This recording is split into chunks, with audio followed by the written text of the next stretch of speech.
Britain in the Middle Ages. By Florence L. Bowman. Chapter 2. The Romans. The best soldiers in the world were the Romans, who came from the great city of Rome, far away in Italy. Everybody had heard of their mighty deeds, for they had conquered nearly every land except Britain, and to them Britain seemed to be in the farthest corner of the world, just on the edge, a land, no doubt, of dragons and strange wild people.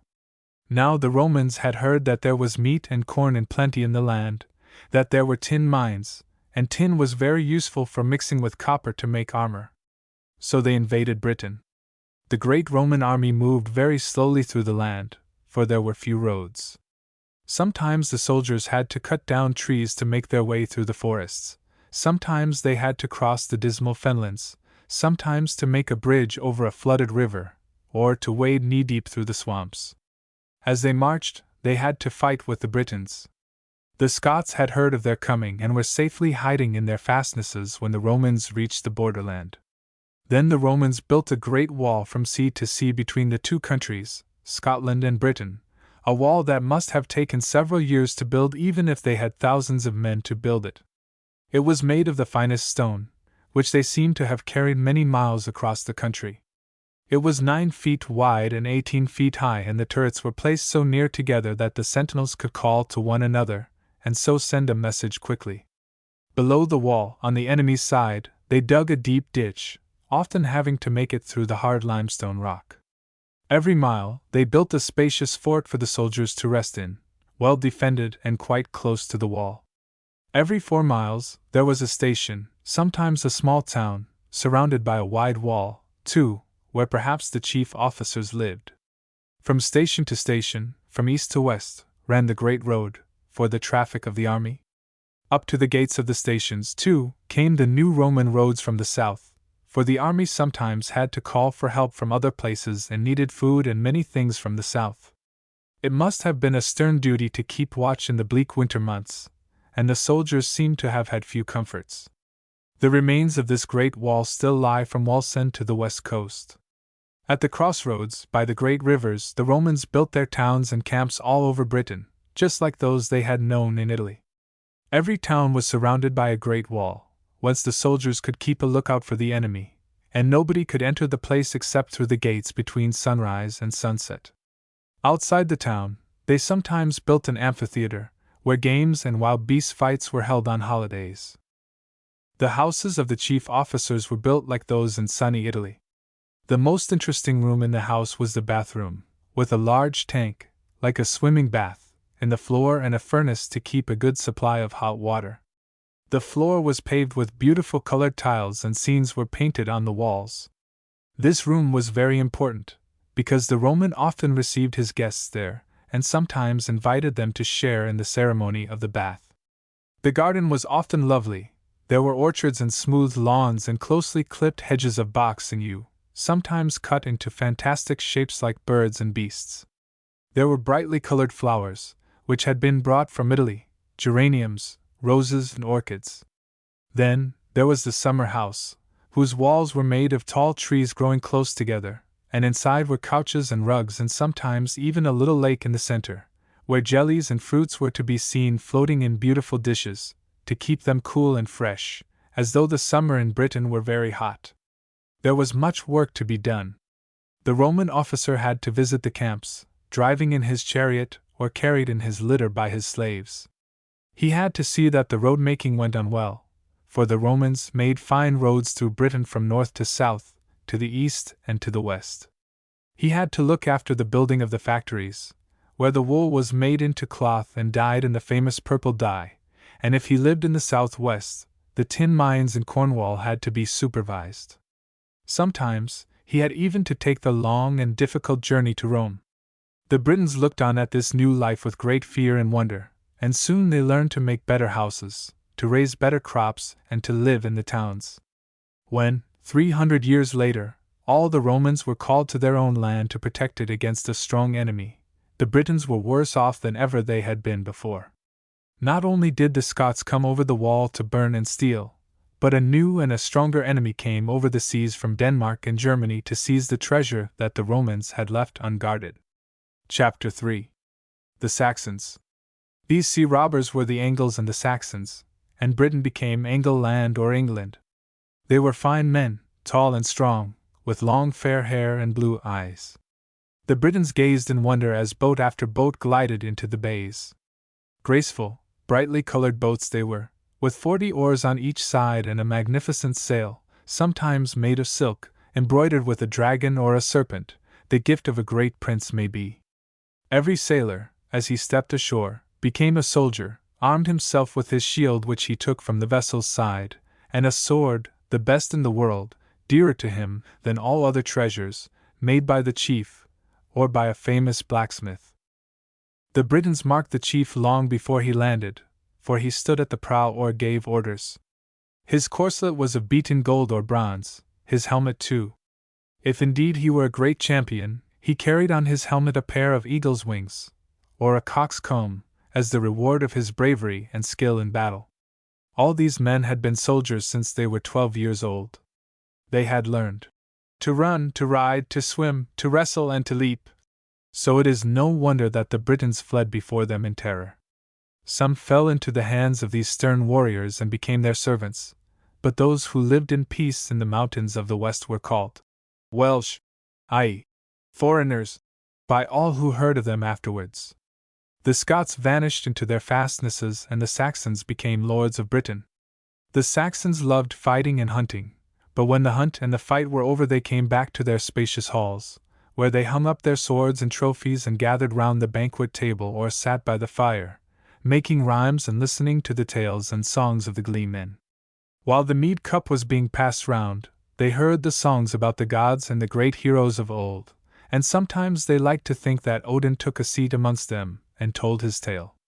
Odin, the one-eyed father of all the gods, crept in with a scarlet cloak wrapped round him, feasted with them, and, at dawn, the doors of the hall opened mysteriously, a great wind blew, and he was gone.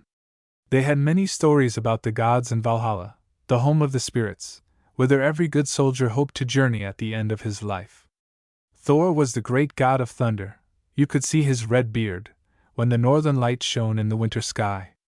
Sometimes he drove by in his chariot with the sound of a storm, the lightning was the flash of his eye, and the thunder his mighty hammer striking the rocks as he passed.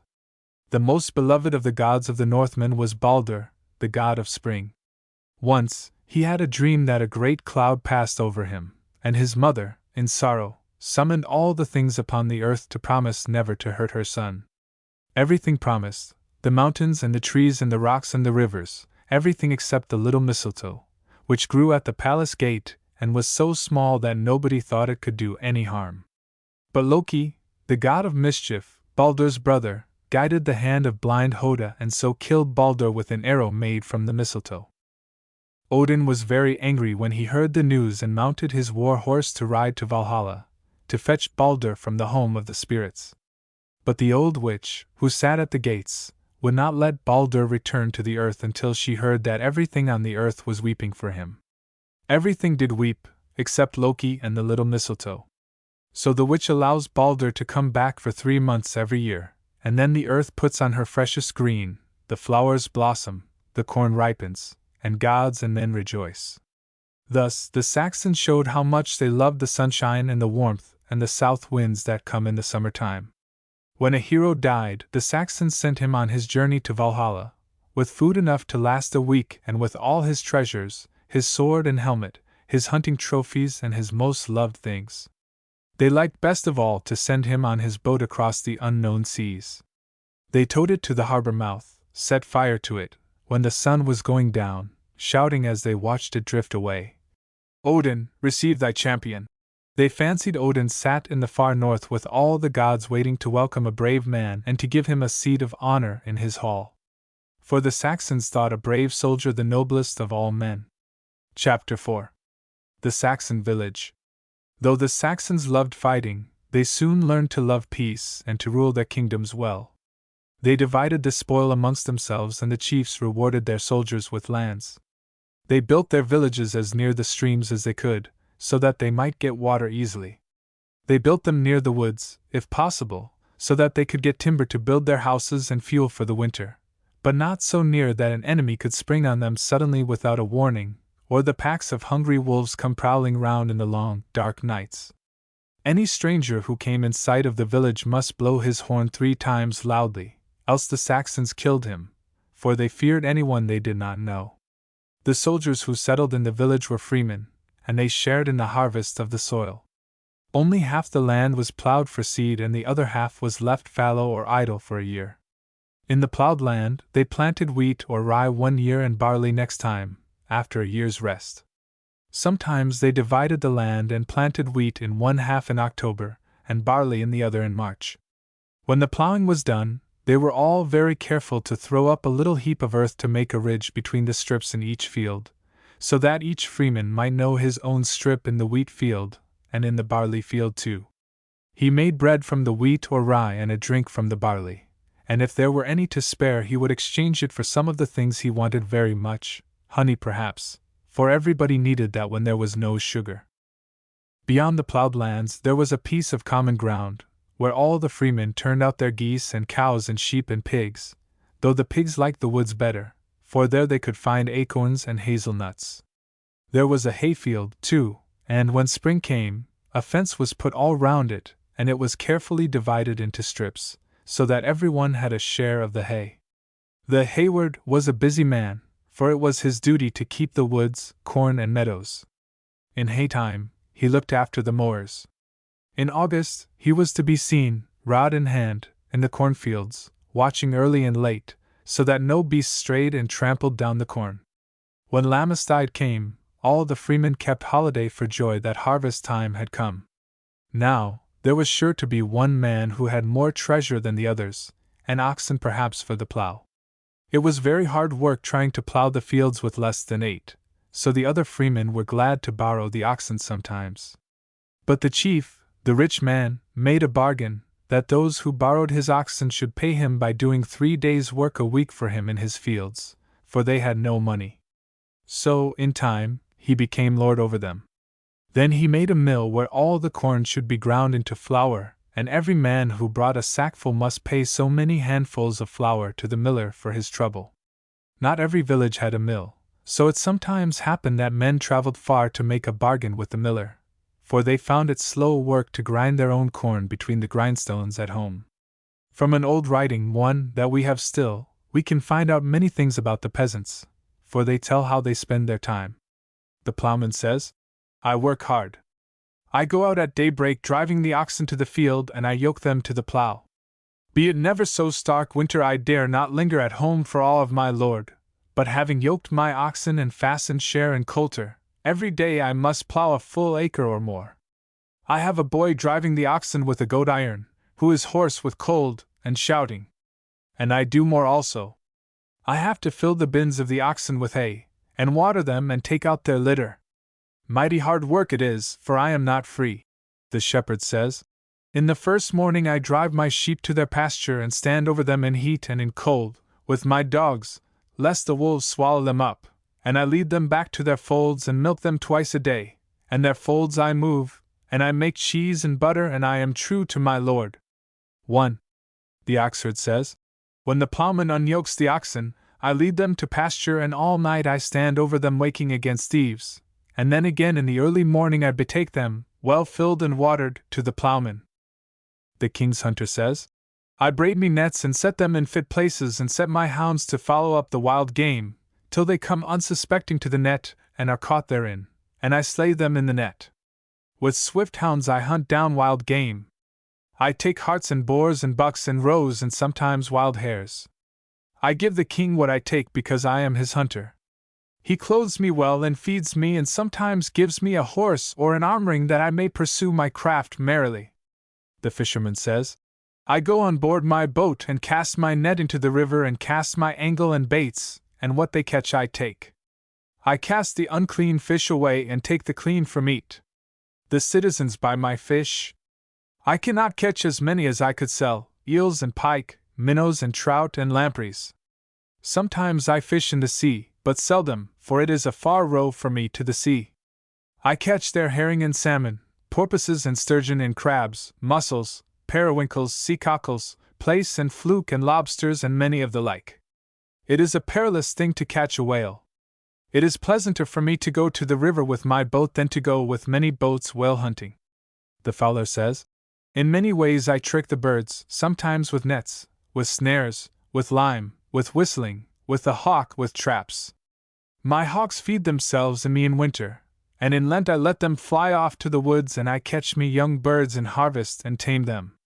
But many feed the tamed ones the summer over, that they have them ready again.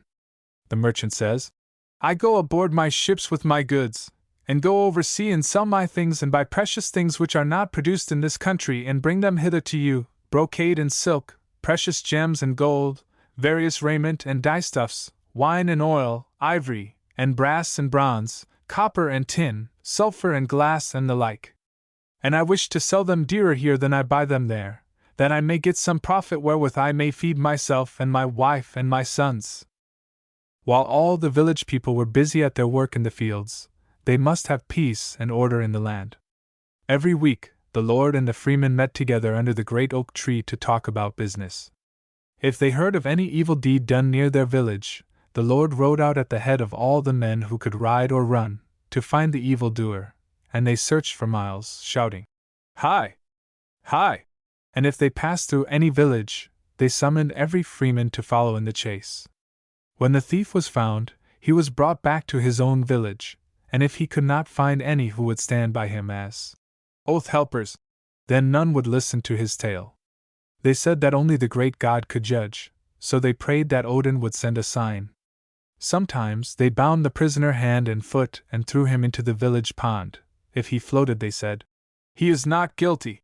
Sometimes they burned the prisoner with hot irons or made him thrust his hand into boiling water.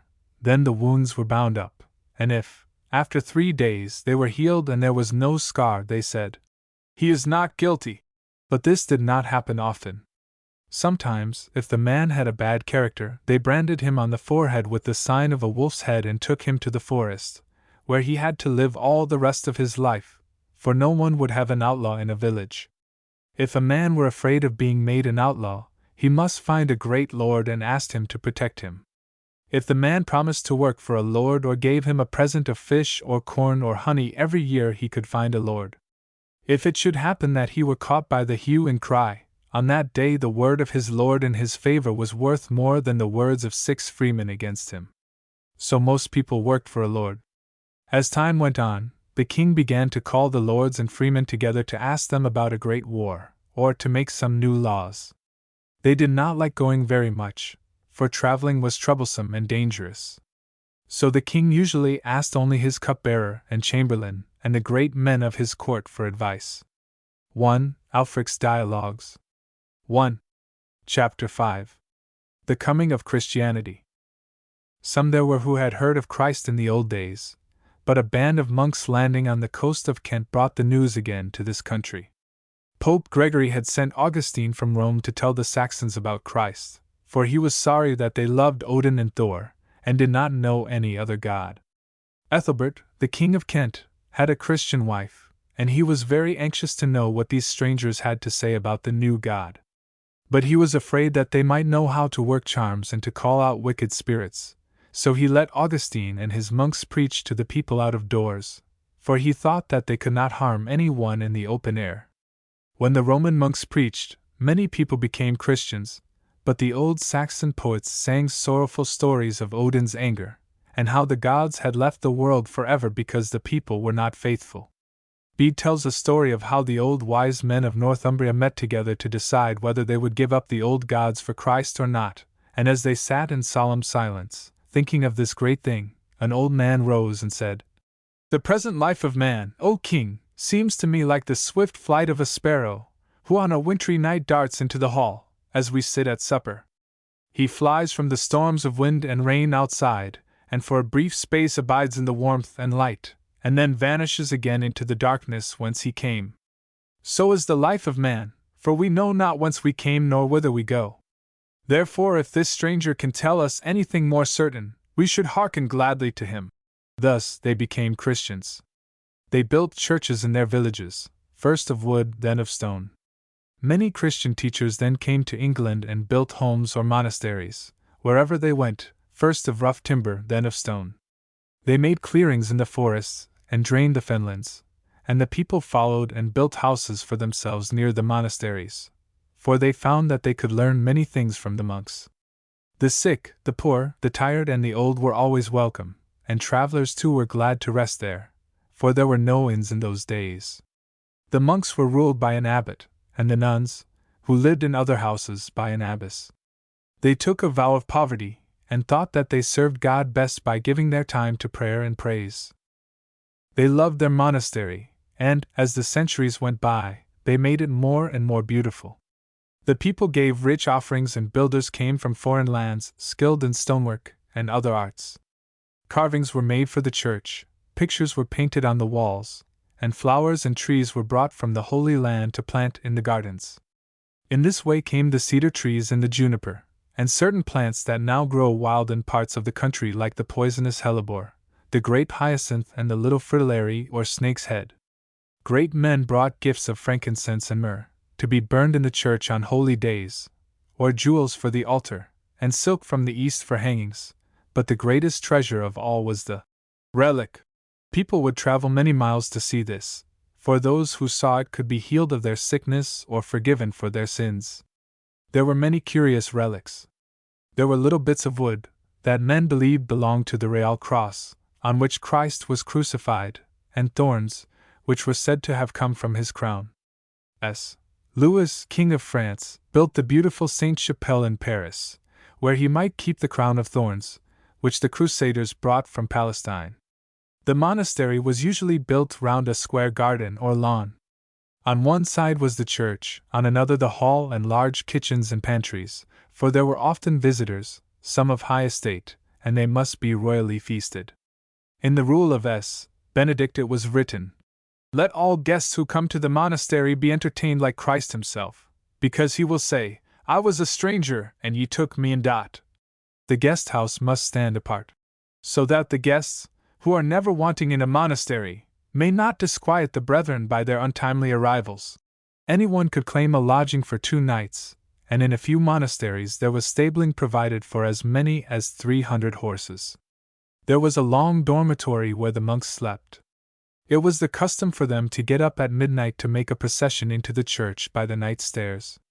There they said matins and lauds, the last 3 psalms, and then returned to the dormitory to sleep if it were winter until daybreak, if summer till sunrise. Only those who had worked hard in the fields all day were excused.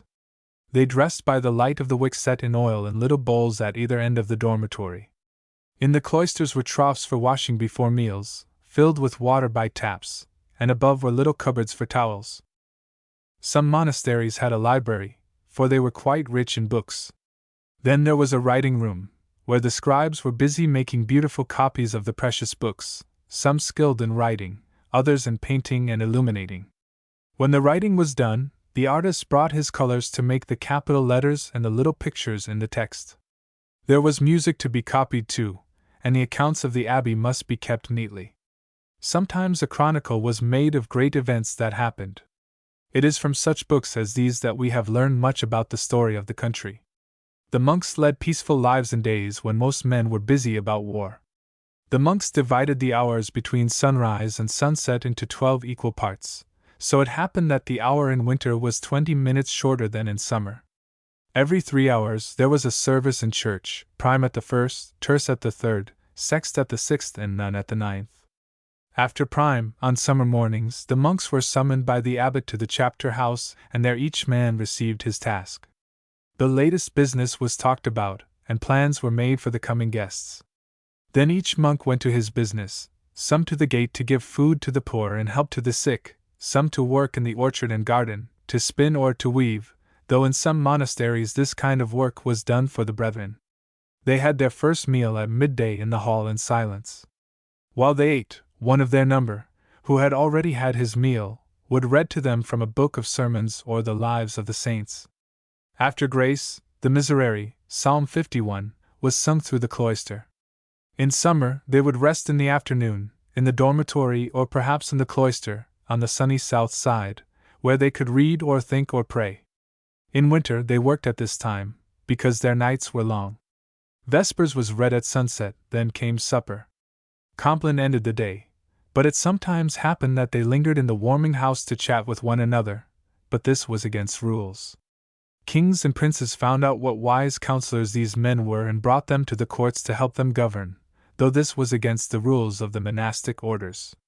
Then, in those days, abbots began to ride forth like princes, monasteries were full of treasure, and monks forsook the humbler ways of life they had once followed. Chapter 6. Alfred and the Danes. After the Saxons had been in England many years, when their weapons had grown rusty and they had almost forgotten how to fight, bands of Danes came sailing over the North Sea to plunder the land. God Almighty sent forth these fierce and cruel people like swarms of bees, says the chronicler. First, they carried away the beautiful things from the monasteries and churches, and then they came to live here. They drove the Saxons from their houses or built new villages by the side of the old ones. We know that they must have settled in Yorkshire and Lincolnshire, in Westmoreland and Cumberland, because they gave Danish names to many places, such as Grimsby, Grimstown, Whitby, Appleby. In those days the Danes grew very bold. Ships came from the west ready for war with grinning heads and carven beaks. Runs the legend. The golden war banner, shining in the bows. They tried to conquer the west and south, as well as the north and east. In the land of the West Saxons many battles were fought, and still the little band of hungry, worn-out soldiers stood at bay. It was at this time that Alfred was made king and, like his father and brothers, was soon defeated and driven into Athelney, a little island in the west in the midst of a great swamp. There, he spent the winter drilling his soldiers and making plans to drive away the Danes in the springtime. A story is told of how he went into the Danish camp as a bard. He carried a harp, and while the mead cup was handed round, he sang the old sagas. When the feast was done and the chess board was brought out, the captains talked about the war, as they played their favorite game. So Alfred heard their plans. The Danes were surprised when the spring came, for Alfred drove them out of his kingdom and made them promise never to come into the land of the West Saxons again. But he did not try to drive them out of England, for he knew that it would be many years before his people would be strong enough, perhaps not until his own children were grown up. So he worked hard all his life to make his people good soldiers and thoughtful men, in order that, when the time came, they could drive the enemy across the seas and rule over the whole land in their stead. Formerly, said the king, foreigners sought wisdom and learning in this land. Now we should have to get them from abroad if we would have them. Alfred found his nobles careless and idle. They loved hunting and feasting and thought very little about ruling a kingdom or leading an army. They were too old to learn, but the king made up his mind that their children should grow up good soldiers and wise rulers. So he made a school at his court for these boys. There they learned the art of war and many other things too. They read the history of their own country from Bede's book, that had been kept at York. This book was written in Latin, so the king had to have it translated for them. He had heard of the fame of a great writer, Asser, who lived in South Wales. Messages were sent to him to ask him to come to Alfred's court to write the history of the reign. Asser did not wish to leave his beautiful home, but in the end, he promised to stay for 6 months every year. That is why we know so much about this great king. Alfred turned into English some beautiful old Latin books that taught men how to rule well, and in the margins he himself wrote what he thought wise counsel. 2 of these books had been written by Pope Gregory, who sent Augustine to England, and at the beginning of one of them there are these words: Alfred, king, turned each word of me into English and sent me to his writers, north and south, and bade them make more such copies that he might send them to the bishops. Alfred loved reading, and he wrote down all the wise sayings that he found. Asser tells the story of how the king came to do this. When we were one day sitting together in the royal chamber and were holding converse upon divers topics, as our wont was, it chanced that I repeated to him a quotation from a certain book. And when he had listened attentively to this with all his ears, and had carefully pondered it in the deep of his mind, suddenly he showed me a little book which he carried constantly in the fold of his cloak. In it were written the daily course and certain psalms and some prayers, which he had read in his youth, and he commanded that I should write that quotation in the same little book. And when he urged me to write that as quickly as possible, I said to him, Are you willing that I should write the quotation apart by itself on a small leaf? For we know not that at some time we shall not find some other such quotation or more than one, which will please you, and if it should so turn out unexpectedly we shall rejoice that we have kept this apart from the rest. And when he heard this, he said, Your counsel is good. And I, hearing this and being glad, made ready a book of several leaves, in haste, and at the beginning of it I wrote that quotation according to his command. And on the same day, by his order, I wrote in the same book no less than 3 other quotations pleasing to him, as I had foretold. This book he used to call his handbook, because with the utmost care he kept it at his hand day and night, and in it he found, as he said, no small comfort. Alfred desired to hear of other lands, but there were hardly any maps in those days and no books of geography. Great travelers were welcomed at his court, for, when he was very young, he had paid a visit to Rome and had seen a little of foreign lands. The famous seamen, who had sailed in the Arctic regions, came to tell his stories of the frozen seas that men could walk upon, and of the strange midnights when the sun shone as bright as by day. Others spoke of whales and walruses, and he brought their tusks of fine ivory to show the king. Wulfstan came, too, and he had traveled in Prussia and brought stories of a land rich in honey and fish. Travelers came from the hot lands, from India and the Far East. They brought presents of tiger skins and spices, of rich silks and jewels. They told stories of wonderful deserts, of the high snowy mountains and thick jungles, that they had passed on their long journey. The king delighted to read of elephants and lions and of the beast we call lynx, that men said could see through trees and even stones. Or what shall I say, says the chronicler, concerning the daily intercourse with the nations which dwell from the shores of Italy unto the uttermost bounds of Ireland? For I have seen and read letters and gifts sent to Alfred by Elias, Patriarch of Jerusalem.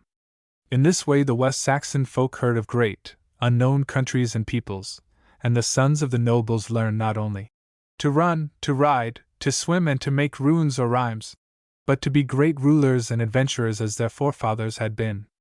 Alfred was a very busy king, for not only had he to receive ambassadors and counselors, but he had to ride through the land, seeing justice done, and restoring the ruined churches and monasteries.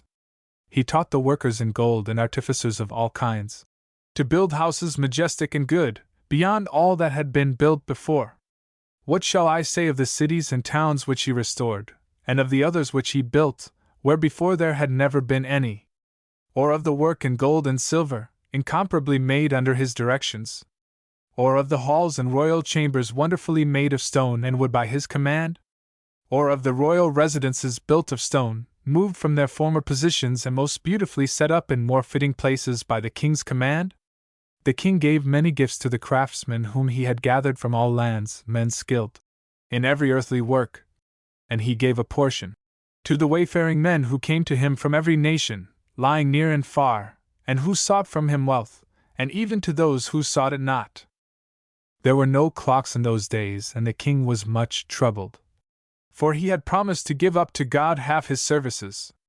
He could not equally distinguish the length of the hours by night, on account of the darkness, and oftentimes of the day, on account of storms and clouds. After long reflection on these things he at length, by a useful and shrewd invention, commanded his chaplain to supply wax in sufficient quantities. He caused the chaplain to make 6 candles of equal length, so that each candle might have 12 divisions marked upon it. These candles burned for 24 hours, a night and a day. But sometimes, from the violence of the wind, which blew through the doors and windows of the chambers or the canvas of the tents, they burned out before their time. The king then considered by what means he might shut out the wind, and so he ordered a lantern which was closed up, by the king's command, by a door made of horn.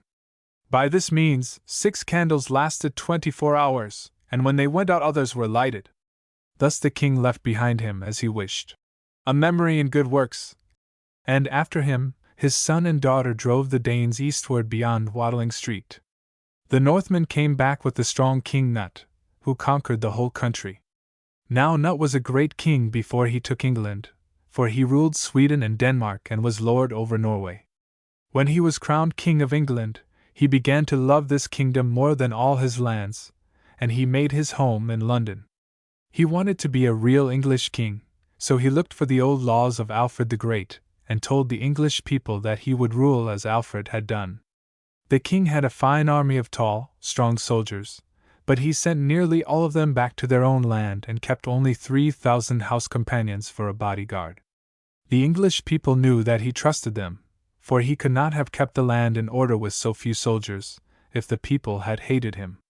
For 17 years, there was a great peace in the land, and ships could pass to and fro carrying skins, silks, costly gems and gold, besides garments, wine, oil, ivory, with brass and copper, and tin and silver and glass and such like. When Knut's 2 sons had reigned in the land, then the Saxons once more had a Saxon king. Chapter 7.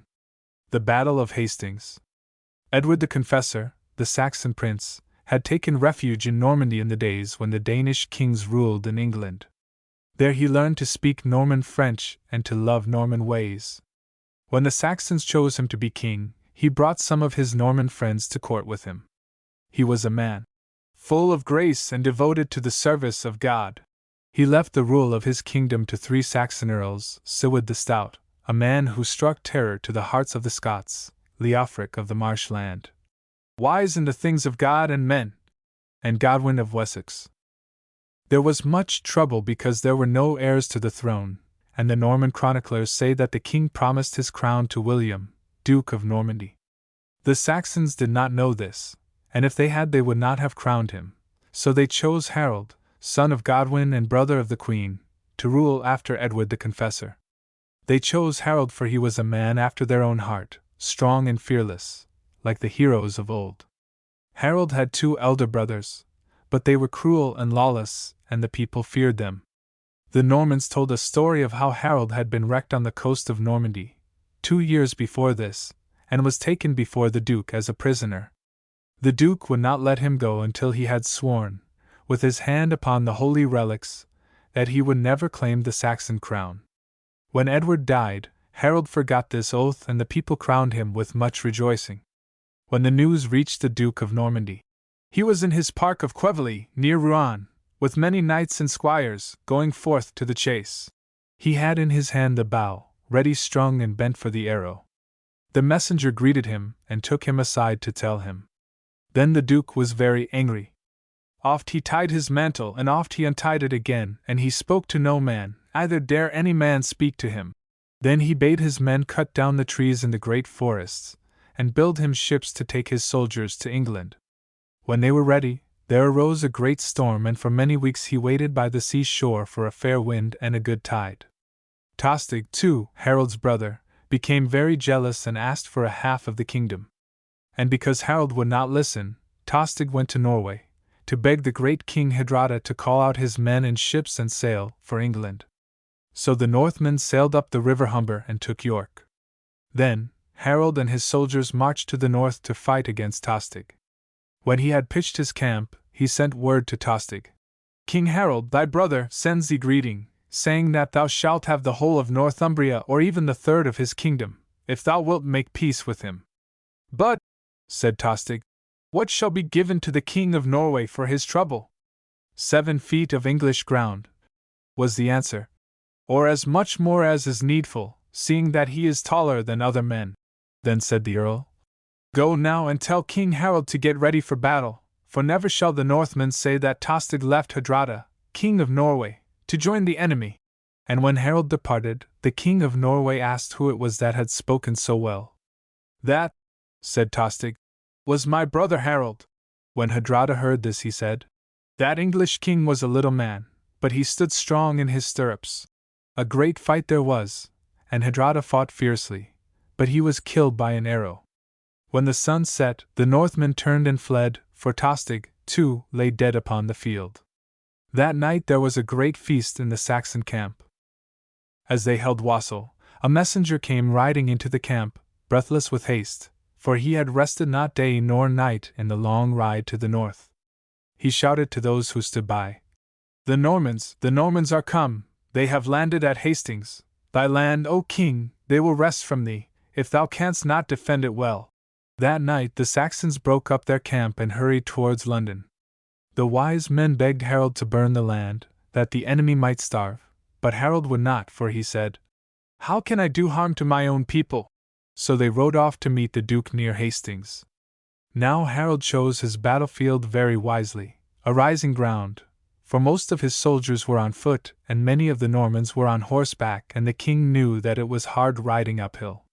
So Harold stood under the golden dragon of Wessex watching the enemy below. In the front of the Normans rode their minstrel, throwing his sword into the air and catching it again, as he sang of the brave deeds of those knights of old, Roland and Oliver. Fierce was the onslaught, and soon the Normans turned to flee. Then were the Saxons so eager for the spoil that they came down from their high ground to chase the enemy. When the Duke saw this, he wheeled his men in battle array, and the fight began again fiercer than ever. Then the Duke ordered a great shower of arrows to be shot up into the air, so that when they fell, they pierced many a good soldier. And Harold fell, shot through the eye by an arrow. Still, the Saxons fought on, for they held it shame to escape alive from the fields whereon their leader lay slain. That night, William pitched his tent where the king's banner had waved. Then came Gyda, the mother of Harold, to beg Harold's body from the Duke. But he gave orders that it should be buried by the seashore. Harold guarded the cliffs when he was alive, let him guard them, now that he is dead, said William. So the king's mother and his brothers hid in the rocky west, in Tintagel, for fear of the Duke's anger.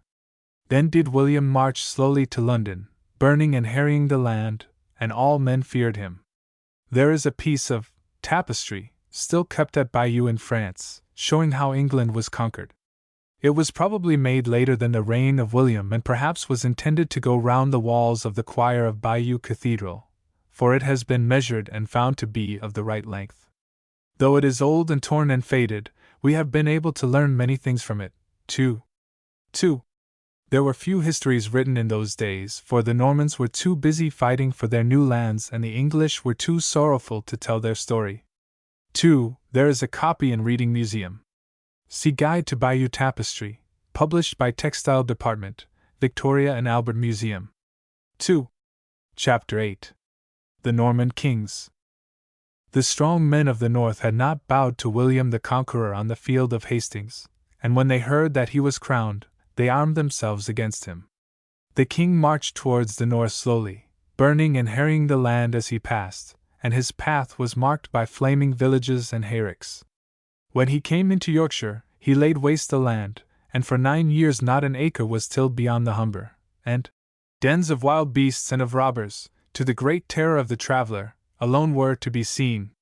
The Saxons fled, some died of hunger by the wayside, some sold themselves as slaves, and a few hid themselves in the fens, a great stretch of water and marsh land, in the east, dotted here and there with islands and sometimes crossed in winter on sledges.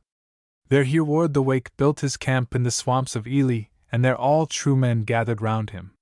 He was bold and hardy, and even William said of him, "If there had been in England 3 such men as he, they would have driven out the Normans." The king gave orders that a causeway should be built across the fens, and he besieged the Saxons in Ely, and some said that Hereward was betrayed. But William pardoned him and sent him to Normandy to command his army. Many stories are told of his adventures. It was said that he was slain one day as he slept in an orchard, for there were many in the king's court who envied him. The conqueror was a wise king, and he desired to know what manner of kingdom he had conquered. He held a great council and very deep speech with his wise men about this land, how it was peopled and by what men. So he sent his clerks to every shire, and commanded them to write down on a great roll all that they could find out about the country. They were to ask of the lord and of the freemen in the villages and of the monks in the monasteries these questions: How much land have you? Who gave you that land? What services do you owe the king for it? Have you paid them? How many people dwell upon your land? How many soldiers must you lend to the king if need be? How many cattle have you? Have you a mill? If they had, they owed every 3rd penny to the king. Have you a fish pond? Fish was a great luxury. The lords and the monks were unwilling to answer, for they knew they must pay to the king all that was due. So narrowly did the king make them seek out all this that there was not a single yard of land, shameful it is to tell, though he thought it no shame to do, nor one ox, nor one cow, nor one swine left out, that was not set down in his rolls, and all these rolls were afterwards brought to him. These records are called Doomsday Book. The kings, when they desired to get money or soldiers from the great lords and monks, turned to the Doomsday Book. When the book was brought to the king, he summoned the lords and freemen to come to do him homage. These men came and they placed their hands between the king's hands and, kneeling before him, they promised to be the king's men and to follow him in time of need. Here, my lord, said the baron, I become liege man of yours for life and limb, and I will keep faith and loyalty to you for life and death, God help me. William I made great peace in the land, and, as he was dying, he called his 3 sons to him, and to Robert, the eldest, he gave Normandy, and to William Rufus, England. Then Henry turned sorrowfully to his father. And what, my father, do you give to me? The king replied. I bequeath 500 pounds to you from my treasury. Then said Henry, What shall I do with this money, having no corner of the earth I can call my own? But his father replied, My son, be content with your lot and trust heaven. Robert will have Normandy and William England. But you also in your turn will rule over the lands which are mine, and you will be greater and richer than either of your brothers. Rufus ruled over England 13 years, and he was hated by the people.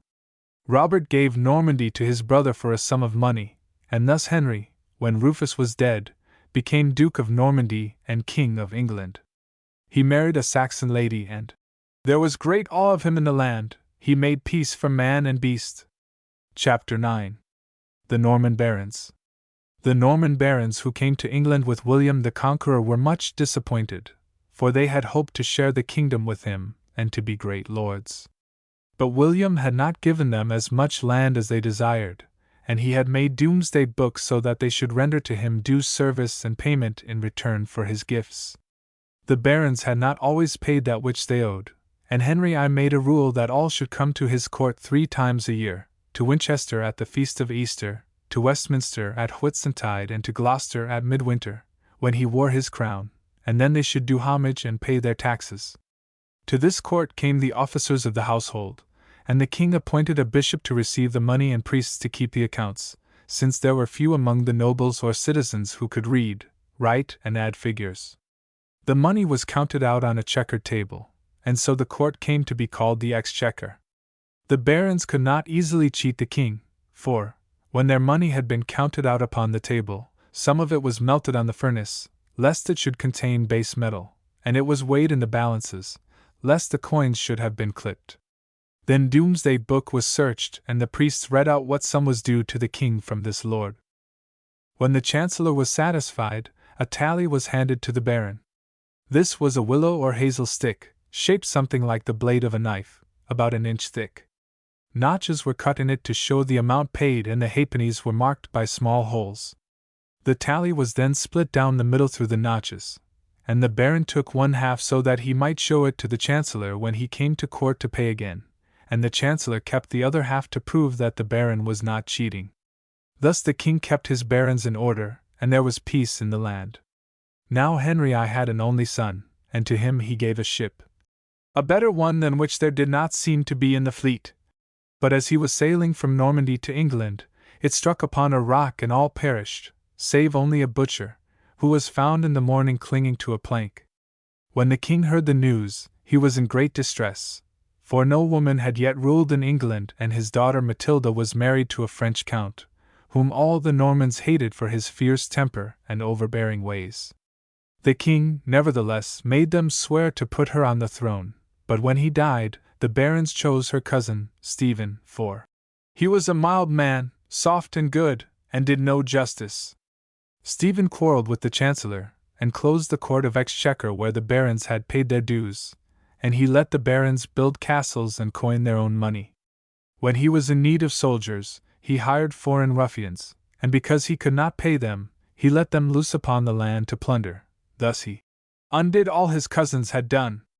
The barons forswore themselves and broke their troth, for every nobleman made him a castle and held it against the king and filled the land full of castles. They put the wretched country folk to sore toil with their castle building, and when the castles were made, they filled them with devils and evil men. Then they took all those that they deemed had any goods, both by night and day, men and women alike, and put them in prison to get their gold and silver, and tortured them with tortures unspeakable. Many thousands they slew with hunger.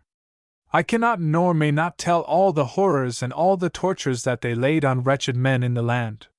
And this lasted 19 winters, while Stephen was king, and ever it was worse and worse. They laid taxes on the villages continually, and when the wretched folk had no more to give them, they robbed and burned all the villages, so that thou mightest easily fare a whole day's journey, and shouldst never find a man living in a village nor a land tilled. Then was corn dear, and flesh and cheese, and there was none in the land. If 2 or 3 men came riding to a village, all the village folk fled before them, deeming them to be robbers.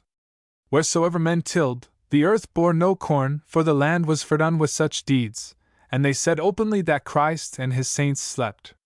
Such, and more than we can say, we suffered 19 winters for our sins. Then Stephen made a treaty with Matilda's son Henry and promised him the crown of England, for Henry was already a great prince, holding more lands than the monarch of France. Moreover, he was valiant in battle, strong in the council chamber, and never weary. The French king said of him, Henry is now in England, now in Ireland, now in Normandy. He may be rather said to fly than go by horse or boat. Henry too could ride all night, and, if need were, sleep in the saddle. His legs were bruised and livid with riding. He was given beyond measure to the pleasures of hunting, and he would start off the first thing in the morning on a fleet horse, and now traversing the woodland glades, now plunging into the forest itself, now crossing the ridges of the hills, would in this manner pass day after day in unwearied exertion, and when, in the evening, he reached home, he was rarely seen to sit down whether before or after supper. In spite of all the fatigue he had undergone, he would keep the whole court standing. This tireless ruler, before he became king, had restored order in England, for he commanded the hired soldiers to be gone immediately, and they went as they had come like a flight of locusts. He destroyed more than 1,000 castles, and those that were well built he kept for himself. All folk loved him, for he did good justice. He opened the court of exchequer, so that the barons were forced to pay all they owed Stephen for the 19 years of his reign. He visited all the courts of justice in the land, and no man durst do evil, for none knew where the king might be. He appointed judges to travel round the country and to sit at Westminster and hear complaints, for many had sought the king in vain, so swiftly did he travel from place to place. Thus the barons were made to fear the king and rule justly. Chapter 10. Norman Prelates. There came one day, to the Abbey of Bec in Normandy, a great scholar named Lanfranc. The abbot was building an oven, working at it with his own hands. Lanfranc came up and said, God save you. God bless you, said the abbot Herluin. Are you a Lombard? I am, said Lanfranc. What do you want? I want to become a monk. Then the abbot bade a monk named Roger, who was doing his work apart, to show Lanfranc the book of S. Benedict's rule, which he read and answered that, with God's help, he would gladly observe it. Then the abbot, hearing this and knowing who he was and from whence he came, granted him what he desired. And he, falling down at the mouth of the oven, kissed Herluin's feet. The fame of the Abbey of Bec spread far and wide. Under Lanfranc, said the chronicler, the Normans first fathomed the art of letters, for under the 6 dukes of Normandy, scarce any one among the Normans had applied to studies, nor was there any teacher found, till God, the provider of all things, brought Lanfranc to Normandy. He was William the Conqueror's friend and counselor, and brought the church into much honor when he became Archbishop of Canterbury. Among the strangers, who came to Bec, was Anselm. He had long desired to be a monk and had traveled over the Alps from Italy to join the order. When he was young he used to listen gladly to his mother, and having heard from her that there is one God in heaven above, ruling all things, he imagined that heaven rested on the mountains, that the palace of God was there and that the way to it was up the mountains. Before he was 15, he had written to a certain abbot asking him to make him a monk, but he would not, when he heard that Anselm had not spoken to his father about it. Anselm was a scholar, too, and men counted it a great thing to have been taught by him. He behaved so that all men loved him as their dear father. If any were sick, he nursed them; if any angry, he sought them out. It was said that even the king, Rufus, so harsh and terrible to all others, in his presence became gentle and gracious. When he was abbot of Bec, he gave so much to the poor that the monks were often in need of bread themselves. Many came to seek his advice. Whole days he would spend in giving counsel, and his nights in correcting the books that had been copied out. When Lanfranc died, William Rufus brought the kingdom into much trouble and sorrow, by closing churches, taking their money and refusing to choose an archbishop. It happened that the king fell ill and messengers were sent to Anselm begging him to see the king and show him the way to health. Anselm was stern and bade the king confess his sins, and those who stood round urged him to make Anselm archbishop. When the king's choice was told him, Anselm trembled and turned pale.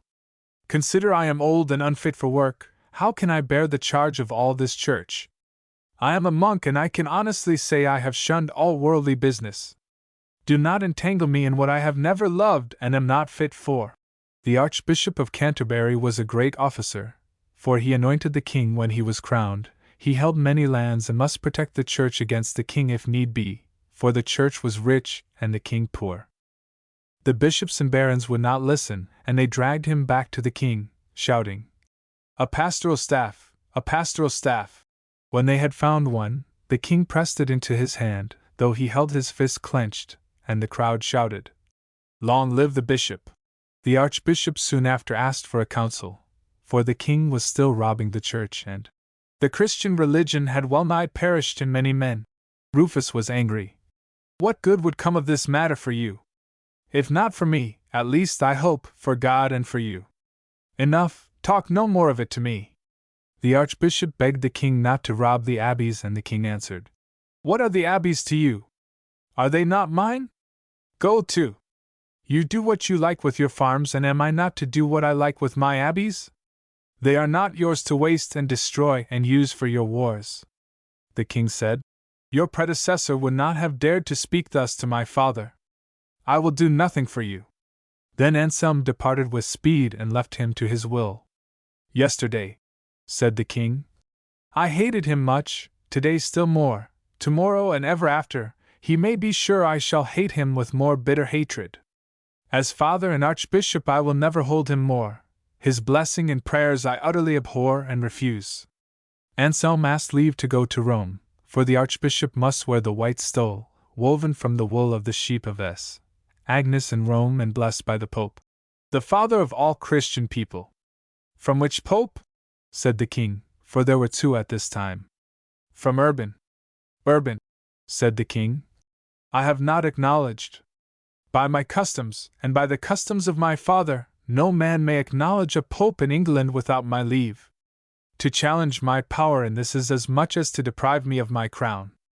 Anselm, seeing that in no way could he bring the king to have respect for the church, went to Rome to seek the pope's help.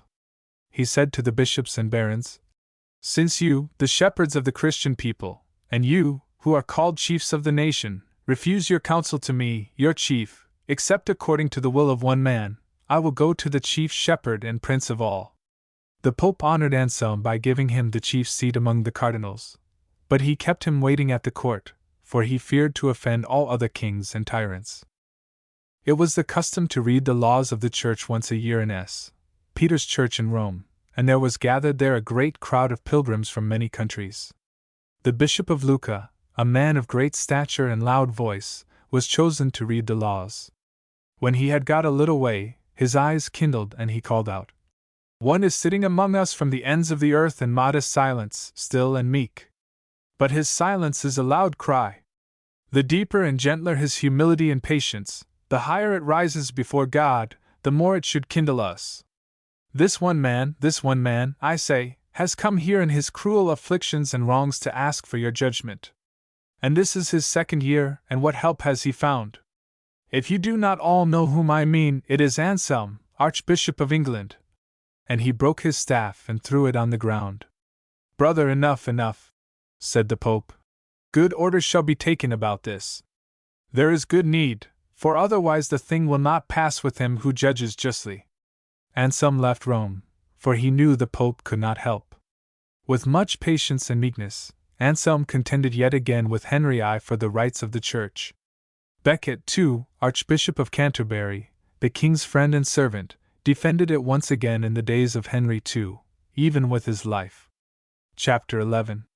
Norman Builders. The Normans were soldiers and rulers and great builders too. With the white stone, which they found in their own land, they built magnificent cathedrals, abbeys and churches, for they were cunning craftsmen and dreamers. The cathedral was vast and grand, with its stately pillars and roof so lofty that it was lost in dim shadows. The master mason, who planned it, took great joy in building and often traveled far to see the works of other men. There are pictures of him with his cap on his head, the sign that he was a master, and his compass in his hand. All the years of his life, the ironmaster labored to cast a beautiful peal of bells. One old man died of joy on the day that his bells were first rung, for they were almost perfect. The Normans, who came to England, did not forget their art. They built Ely Cathedral in the midst of the fens, and Durham, overlooking the river. You might see churches rise in every village and monasteries in the towns and cities, built after a style unknown before, says William of Malmesbury. At first, they built of the rough stone found in the quarries worked by the Romans in other days. Woods were cut down to give fuel for the lime kilns, and machines were devised for lifting blocks of stone. Roads and even waterways were made for this great traffic. So much work was there for the masons that there were not skilled craftsmen enough in the land to do all that was needed. As the years went by and the people gave to the church of their riches, more new buildings were made and yet more decoration was used. Organs were built, and stained glass of lovely hues was put in the windows, orange and blue and red, colors so rich they seemed almost to have caught and held the sunlight. A monk, who was also an artist, wrote, "Man's eye knoweth not whereon to gaze. If he look up at the vaults, they are as mantles embroidered with spring flowers. If he regard the walls, there is a manner of paradise. If he consider the light streaming through the windows, he marveleth at the priceless beauty of the glass and at the variety of this most precious work." So full of riches were these buildings that S. Bernard, and other preachers too, called to the monks to remember their vows of poverty and to return to humbler dwellings like those they had once built where they might worship God. Round the Saxon earthworks, the Normans built strong walls that they might hold them against foreign foe or angry neighbor. By the rivers and on high rocks, they made great keeps or towers, first of timber, later of stone, where they could withdraw if pressed by foes. The stone walls were often 13 feet thick and round about there was a deep moat. The doorway was of stout oak barred with iron. Over this, they would drop the portcullis, a single grate of iron, worked from a chamber above by cords and chains round a windlass. Across the moat, they flung a drawbridge, which could be raised at pleasure. There were only a few rooms in the keep, storerooms below and chambers in the 2 stories above, for the Norman lord only sought shelter there in times of siege. In such a tower, he was safe enough if he had plenty of food and a well, secure from the enemy. Sometimes the Normans built strong walls and another moat round about the keep, and towers where they kept watch by night and day, looking towards the 4 quarters of heaven lest an enemy should surprise them. Much later, when the lord brought his family and soldiers to live in the castle, they made it still larger. Storerooms and stables were built round the courtyard, and above these were the chambers of the lord and his followers. Here was a fine larder and a kitchen where the ox and wild boar were roasted whole and the mead was brewed and brown bread baked. There was a great hall where everyone dined and where the servants slept at night. The floor was strewn with rushes, for there were no carpets until the days of Queen Eleanor, and then they were hung on the damp cold walls or put on the tables. Down the center of the room ran a long table, sometimes fixed to the floor, sometimes on trestles, with wooden benches on either side, covered with osier matting. Under the table, the dogs gathered to gnaw the bones that were flung to them. For the meat was carried round on a spit, and each man helped himself with a knife from his girdle. So strong were these castles that, though the enemy used a ram, it was almost impossible to make a breach in the walls. If they brought scaling ladders, it was difficult to climb when the moat ran below, and the archers shot from the ramparts. If they mined beneath the rock, the defenders could make a countermine. The besiegers could bring catapults to hurl heavy stones upon the walls, and siege towers to shoot their arrows high. These attacks were usually in vain, for the garrison of a castle only surrendered when there was famine. These were days of great strife and turmoil, and strong was the king in whose reign it was said that a man might travel through his realm with his bosom full of gold unhurt. Chapter 12. Knighthood. In such troublous times, when there was great fear abroad, when men feared the king, feared their neighbors, and feared all foreigners, it seemed to them necessary that every lord should be trained to war. Yet they learned, too, to honor the courteous, gentle, generous knight, sworn to help the weak, and if need be to fight for the faith of Christ. Every knight served his lord for many years before he was deemed worthy of knighthood. At 7 years old he became a page, attending his lord and lady in hall and bower. From the chaplain and the ladies he heard of gentleness and courtesy and love. In the field, he was taught by the squires to cast a spear, bear a shield, and march with measured tread. With falconer and huntsman, he sought the mysteries of wood and river. Then he became a squire, carving and serving in hall, offering the first cup of mead to his lord and the guests, carrying ewer and basin for them to wash after the meal. Upon him fell the duty of clearing the hall for dancing and minstrelsy, and setting the tables for chess and draughts. In the field, he learned to ride a war horse and to practice warlike exercises. Armed with a lance he tilted at the quinton, a shield bound to a pole or spear fastened in the ground. After the Crusades, the figure of a Saracen, armed at all points and brandishing a wooden saber, was set up instead of the shield. If the squire could not strike it in the center of face or breast, it revolved rapidly and struck him in the back. Then there was the pell, a post or tree stump, 6 feet high. This he struck at certain points, marked as face and breast and legs, covering himself at the same time with a shield. He must learn also to scale walls, to swim, to bear heat, cold, hunger, and fatigue. If he were a squire of the body, he bore the shield and armor of his lord in battle, cased and secured him in it, and assisted him to mount his war horse. To him fell the honor of defending the banner and securing the prisoners. If his lord were unhorsed, he must raise him and give him a new mount. If wounded, he must bear him to a place of safety. Froissart tells the story of a knight who fought as long as his breath served him, and at last, at the end of the battle, his 4 squires took him and brought him out of the field and laid him under a hedge side for to refresh him, and they unarmed him and bound up his wounds as well as they could. The squire did not fight unless his lord was sore pressed, but he kept a careful watch, as did the son of the King of France, at Poitiers, standing by his father in the melee, though he was but 15, shouting, "Guard thyself on thy right, father! Guard thyself on thy left, father!" till he was taken prisoner.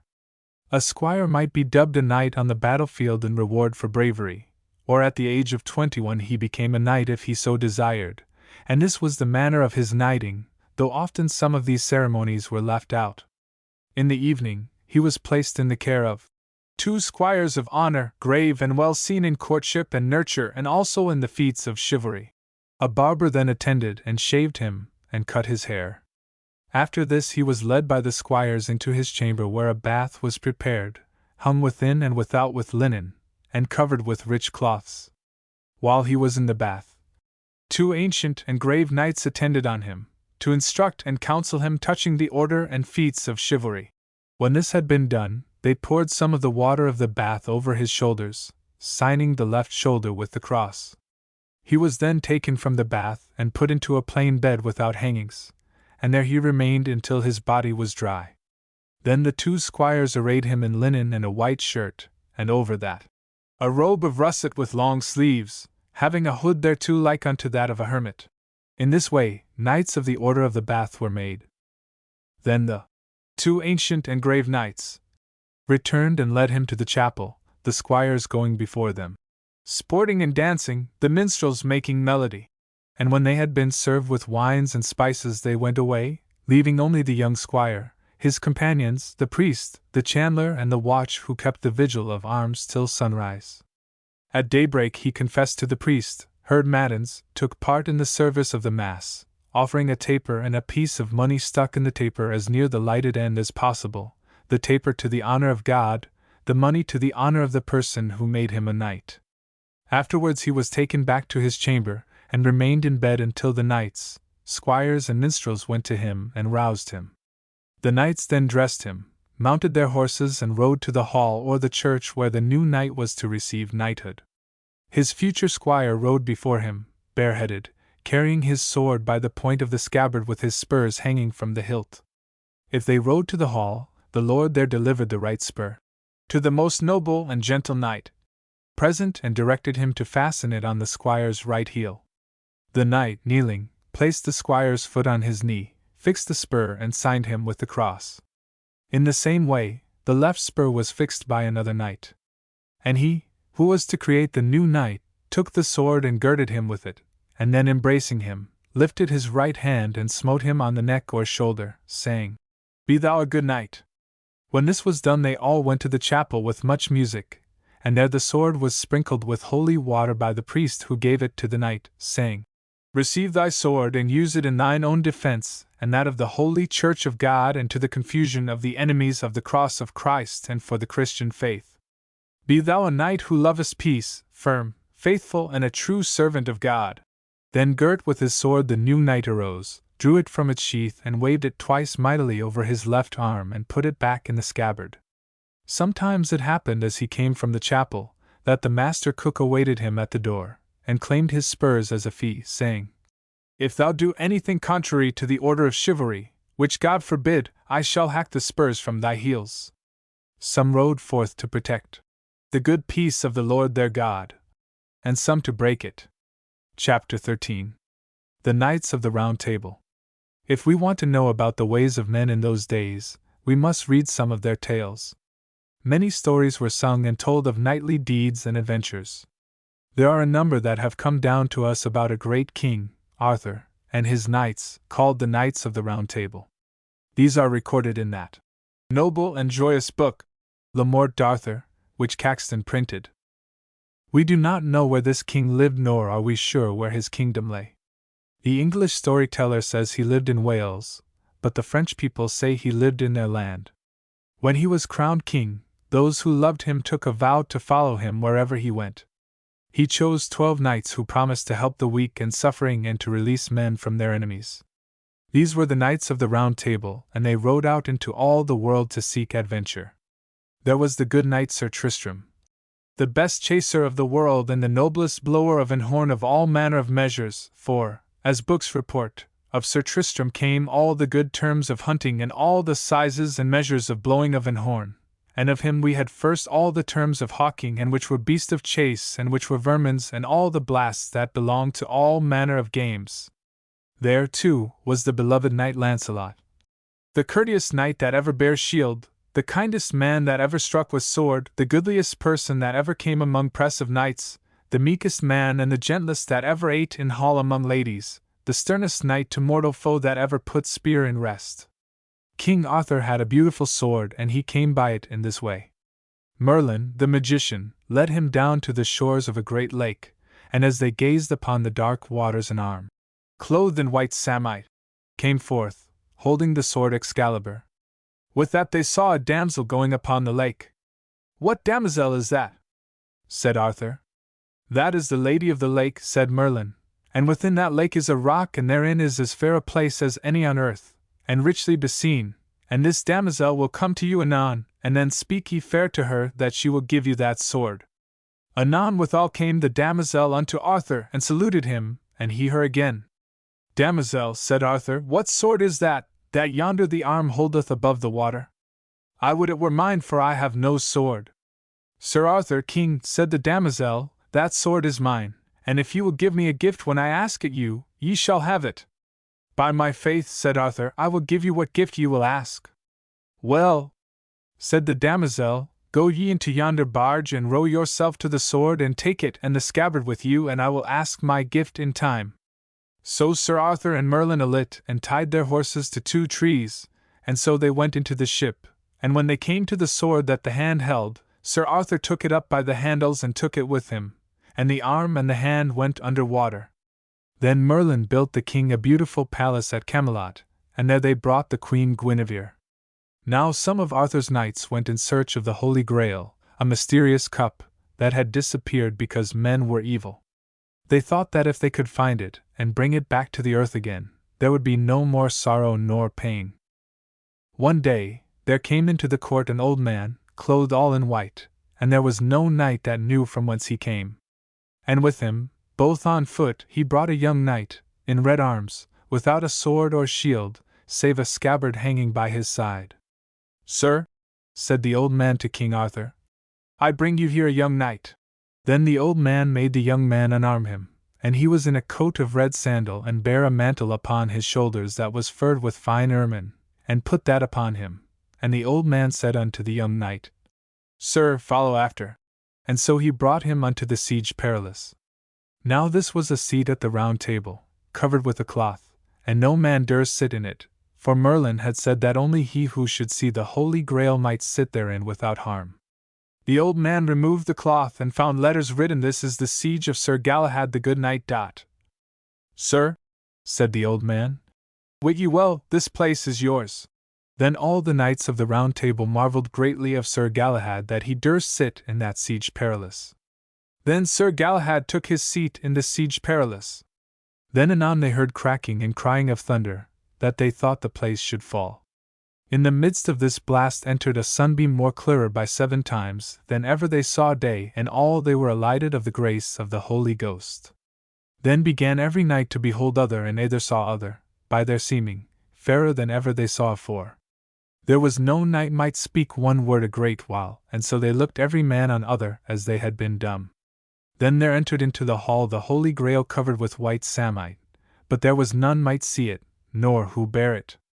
And there was all the hall fulfilled with good odors, and every knight had such meats and drinks as he best loved in this world. And when the Holy Grail had been borne through the hall, then the holy vessel departed suddenly that they wist not where it became. Then had they all breath to speak.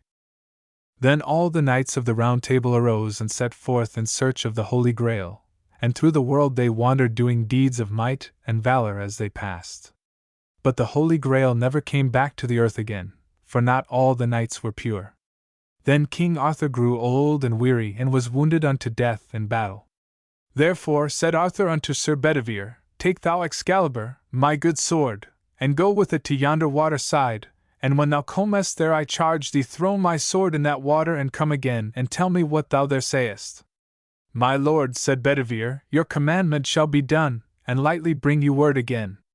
So Sir Bedivere departed, and by the way he beheld that noble sword, that the pommel and the haft was all of precious stones, and then he said to himself, If I throw this rich sword in the water, thereof shall never come good but harm and loss. And then Sir Bedivere hid Excalibur under a tree. And so, as soon as might, he came again unto the king and said he had been at the water and had thrown the sword in the water. What saw thou there? Said the king. Sir, he said, I saw nothing but waves and winds. That is untruly said of thee, said the king, therefore go thou lightly again and do my commandment, as thou art to me dear, spare not, but throw it in. Then Sir Bedivere returned again and took the sword in his hand, and then him thought sin and shame to throw away that noble sword, and so again he hid the sword and returned again, and told to the king that he had been in at the water and done his commandment. What saw thou there? Said the king. Sir, he said, I saw nothing but the waters wap, lap, and waves wan ebb. Ah, traitor untrue, said King Arthur, now hast thou betrayed me twice. Who would have weened that, thou that hast been to me so dear? And thou that art named a noble knight would betray me for the richness of the sword. But now go again lightly, for thy long tarrying putteth me in great jeopardy of my life, for I have taken cold. And but if thou do now as I bid thee, if ever I may see thee, I shall slay thee with mine own hands, for thou wouldst for my rich sword see me dead. Then Sir Bedivere departed, and went to the sword and lightly took it up and went to the water side, and there he bound the girdle about the hilts and then threw the sword as far into the water as he might, and there came an arm and an hand above the water and met it, and caught it, and so shook it thrice and brandished, and then vanished away the hand with the sword in the water. So Bedivere came again to the king and told him what he saw. Then came the 3 queens and took Arthur in their hands and bore him to the barge. They floated out across the seas towards the west, and there was the sound as of a city rejoicing at the return of a hero. Chapter 14. The Conquest of Ireland. Away to the west lay the beautiful country of Ireland. It was known in all the world for its riches, and the ships of many lands were seen in its havens. For the rivers and seas were full of fish, the pastures gave abundant food to the flocks and herds.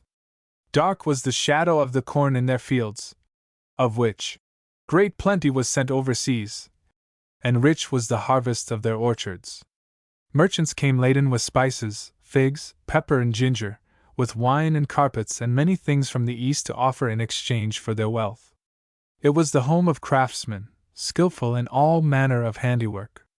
They made the beautiful Book of Kells, the great Gospel of Columbkill, the chief relic of the Western world on account of its unequaled cover. So wonderful was their work in illuminating and lettering that an English writer who saw one of their books in 1185 said that it must have been done by angels, not men. Gold and silver were found in the land, and of these their goldsmiths wrought delicate ornaments. Their blacksmiths too were famed for fine armor and good weapons. They were weavers, and their cloth was sold in England, white and green, and russet and red, for they had the secret of making lovely dyes. Of the reign of a good king it was said, in his time there was abundance of dye stuff. Kings and queens in far-off lands were anxious to buy their cloth for trimming mantles and gowns. The Irish made linen too, both fine and coarse, and leather gloves, shoes, and belts. The people of Ireland were given to hospitality, and were courteous in their ways.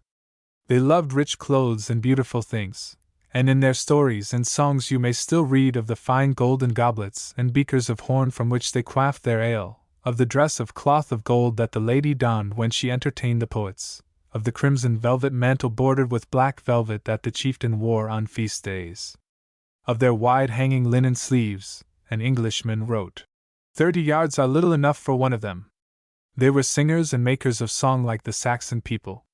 They loved the harp and delighted in the old stories, such as you may still read, of the hero Cuchulainn and Deirdre of the Sorrows, of Patrick and the Saints. William Rufus, looking towards this rich country, had said, for the conquest of that land, I will gather together all the ships of my kingdom, and will make them a bridge to cross over. But the king had no leisure to set sail for Ireland. In the days of Henry II, it befell that Dermot, king of Leinster, carried off the wife of O'Rourke, the one-eyed Prince of Meath, who was heart-struck both by his shame and by his loss. Then he gathered his men together and marched against Dermot, a man tall of stature and stout of frame, a soldier whose heart was in the fray and held valiant among his own nation. From often shouting his battle cry, his voice had become hoarse. A man who liked better to be feared by all than loved by any. So his followers left him, and Dermot sought refuge in Bristol. One of his men, who was sorry at his departure, wrote in the margin of the Book of Leinster, where you may still see them, these words: O Mary! It is a great deed that has been done in Erin on this day, Dermot, king of Leinster and of the foreigners, to have been banished by the men of Erin over the sea eastwards. Uke, O Lord! What shall I do? Now Dermot asked help of the Normans in England, saying, whoever shall wish for land or pence, horses, trappings or chargers, gold or silver, I shall give them a very ample pay. Whoever may wish for soil or sod, richly shall I infeoff them. The Normans were glad of the promises of gold and of land, and willingly set sail for Ireland. Strongbow, Earl of Pembroke, was their leader. A man with reddish hair, freckled skin, grey eyes, and tall of stature, strong in battle and of much wisdom. The king of Leinster gave him Eva, his daughter, in marriage. Then did the king submit to Dermot, for there was much bloodshed, and he made Ireland a trembling sod. When the king died, Strongbow succeeded him, and Henry too, when he heard the news, was not willing that his barons should be lords in a new land. Therefore, he too set sail for Ireland that they might do him homage. And all the lords and chiefs came, for they feared him. Then the Norman barons built castles and married Irish ladies, and they no more desired to return to England, for Ireland was a country abounding in treasure.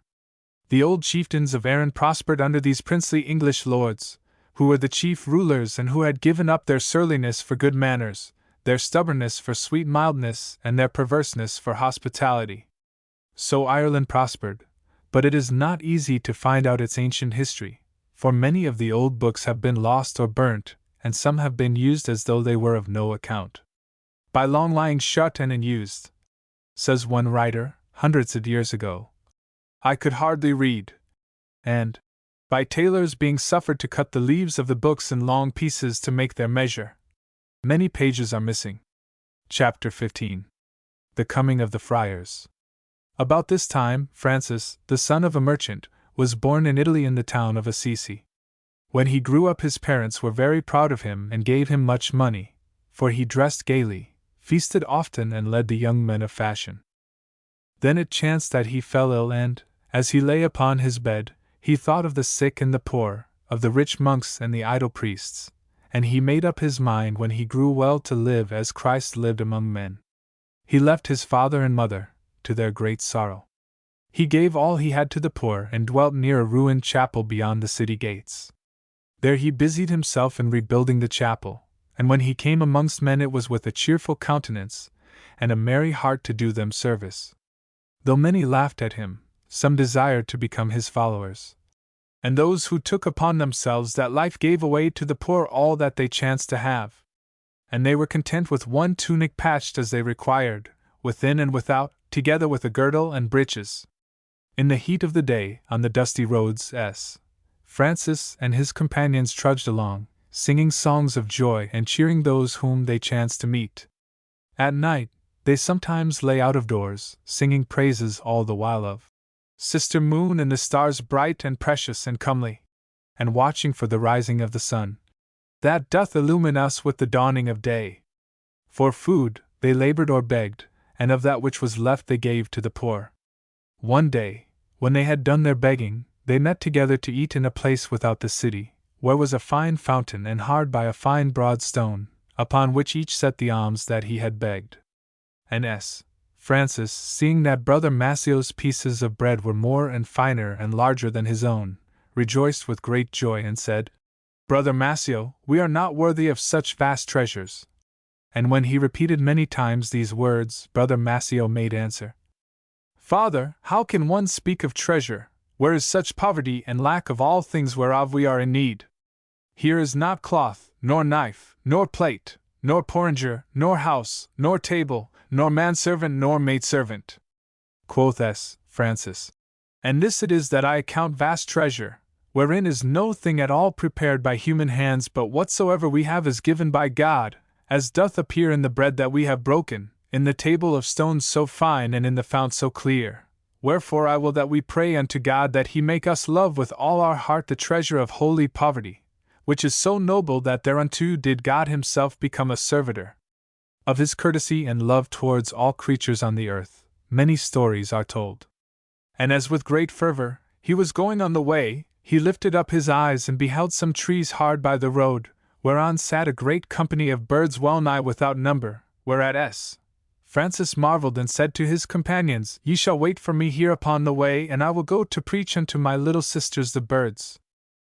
And he went into the field and began to preach unto the birds that were on the ground, and immediately those that were on the trees flew down to him, and they all of them remained still and quiet together until Francis made an end of preaching. It was a great surprise even to his followers that so many should seek him. Quoth Brother Massio, I say, why doth all the world come after thee, and why is it seen that all men long to see thee and hear thee and obey thee? Thou art not a man comely of form, thou art not of much wisdom, thou art not noble of birth, whence comes it then that it is after thee the whole world doth run? And as his companions increased in number, he made a journey to Rome to desire the Pope to bless their order. There is a story which may not be true that when the Pope saw his untrimmed hair and beard and read the rules, which seemed too hard for any man to keep, he made answer, Go, brother, go to the pigs, for you are more like them than men, and read to them the rules you have drawn up. Then Francis humbly bowed his head and went away, and coming to a field where there were pigs, he rolled in the mud with them. Then he returned to the Pope and said, My lord, I have done as you commanded, grant me now, I beseech you, my petition. The Pope was astonished at his humility, and, repenting of his own harshness, he granted the prayer. Thus was the Order of the Grey Brothers or Friars founded. Soon the little brothers of Francis were scattered over the world, and many joined them in England. They had no possessions, and they traveled from place to place preaching to the people and tending the sick and the lepers, of whom there were many in sore need. 3. French Frères, Latin Fratres. 3. Chapter 16. The Third Crusade. In the time of William Rufus, Peter the Hermit traveled from country to country calling all Christian men to follow him to Palestine, for the holy places where Christ and his disciples had lived had fallen into the hands of fierce men, the Mohammedans. The pilgrims had been tortured and forbidden to enter Jerusalem, and their number was great, for men of all nations went sometimes in sorrow and carrying rich gifts to make their prayers at the tomb of Christ where, it was said, many wonders were done. Those who had sinned much sought forgiveness, those who were sick desired health, and others came to pray for friends and patrons. Therefore the preacher asked of the rich that they should give all that they had, and of the strong and valiant that they should fight for the banner of the cross. And many set out for the war, peasants and princes, French, Italian, English and Austrian, to rescue the land that some held dearer than their own. In that great company was Robert of Normandy, who had sold his dominions to his brother, that he might go. The way was long and perilous, through forests, over mountains, by strange towns and across the treacherous sea, and many died of hunger or of fever on the journey. Twice did the Christian armies march to Jerusalem, yet though they took the city, they could not keep it. Then Richard of the Lion Heart, son of Henry II, planned to join the Third Crusade, for he was a great soldier and loved war. The king begged money from everyone for his journey. He invited his barons to join him and bring their best men, and from those who would not come he asked large sums of money, promising to pray for them when he reached Jerusalem. He seized the treasure of the Jews, for they were a people who worked hard and spent little. The Jews were much hated, and when the news went abroad that the king had taken their money, the English thought to do him service by killing them. But the king was angry, for he had only wanted their money. Then Richard sold the chief offices in his court to those who could pay well, caring little how they ruled while he was away. When he had gathered treasure enough, he set out with the boldest of his barons, and John, his brother, was left to govern England. After many adventures, he arrived at Acre, and there he found the French king and the Austrians and others surrounding the city. Then Richard besieged it, and took it, and the great army made him their leader, for they admired his prowess. The French king was much angered and returned home, and the Austrian duke was envious, and led his troops back to their own land. But Richard marched towards Jerusalem.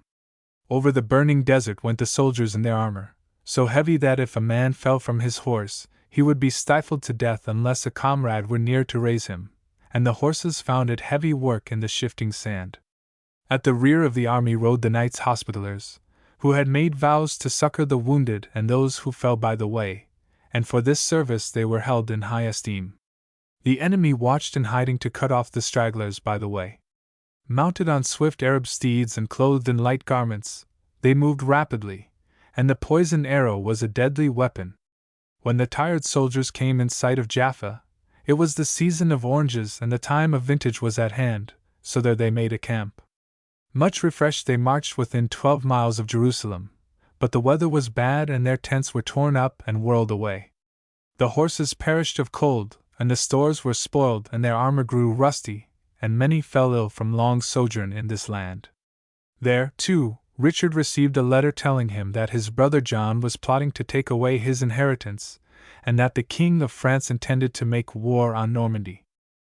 Reluctantly he turned his back upon the holy city, for he had desired above measure to take it.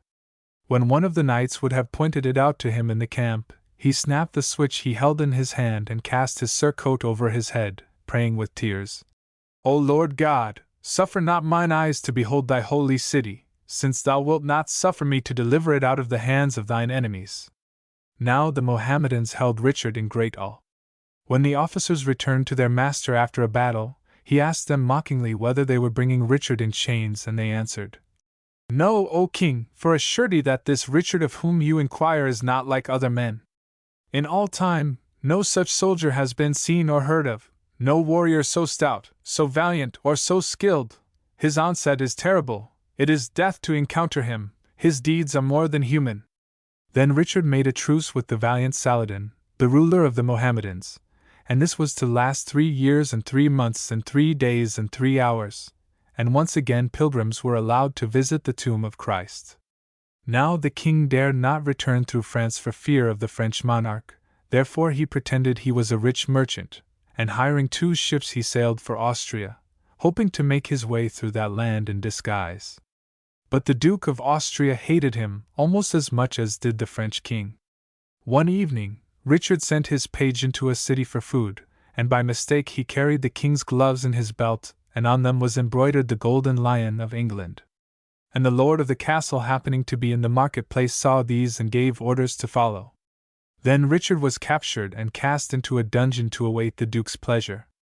The duke demanded a ransom for the king so large that he thought the English could not pay it. But Eleanor, the king's mother, rested not till she had raised the money, and the English paid gladly. When the Crusaders returned to their own lands, they spoke of the strange things they had seen and of the courage of Christian soldiers of many nations. Then also the people began to desire spices and silks from the east more than ever before, and they must often have longed for oranges, figs, grapes, and dates, such as these adventurers described. Chapter 17. The Loss of Normandy. The signing of the charter. By the river Seine, on a high rock, Richard built a fine castle to guard Normandy. When the King of France heard of its building, he said, "If its walls were of iron, I would take it." And Richard replied, "If its walls were of butter, I would hold it." And he named it Chateau Gallard, Saucy Castle. When Richard died, his brother John did not trouble to keep many soldiers there, and the King of France was glad, for he desired it greatly. Eleanor, the king's mother, gathered soldiers for her son, and though she was very old, she did her best to save Normandy. Yet Saucy Castle fell, and the Norman barons would not fight for John. So Normandy was lost, and the barons had to choose between their French lands and their English lands. Many, who were fierce and turbulent, went to live in Normandy, and those who had learned to love their new country stayed in England. Though they still spoke French, they served England well and tried to make the king rule more justly. Now the people of England had been proud of Normandy, and they were angry with John because he had lost it. In his days, too, there was a great quarrel between the king and the pope, and the priests were forbidden to hold any services in England, and for 5 years the churches and monasteries were closed, the dead were buried without prayer in the ditches and highways, and no one could marry in church.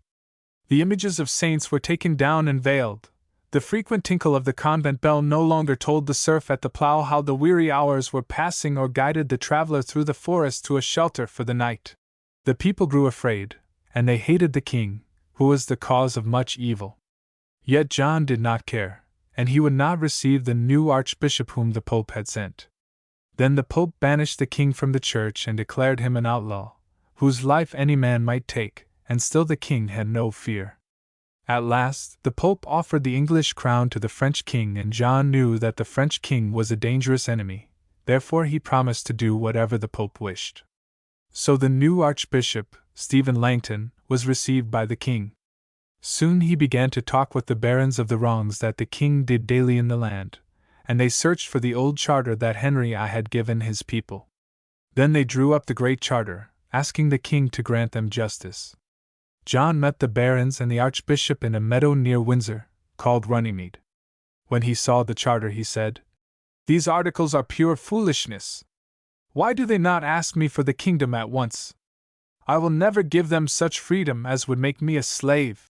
But looking round at the fierce barons there, unwillingly he set his seal to it. Thus the king promised that no freeman should be imprisoned without a trial by his equals, that no one should be fined so heavily that he could not pay, or that he had to give up the tools by which he earned his daily bread. He promised too that he would not take money from his people without asking the advice of his council, and that he would let the merchants come and go freely in the land. In London, you may still see the old charter signed by the barons who were present, and bearing the king's seal, and when you are able to read it, you can find out what other promises the king made that day. Chapter 18. The Laws of Edward I and the First Parliament. In the days of Henry III, the barons had become powerful, and his son Edward I remembered the days of Stephen, and how the great lords had destroyed the good peace of the realm, and he wisely framed the laws against them. Now the king had grown poor, and the barons had grown rich. They did not care to pay their taxes, so they pretended to give their lands to the church.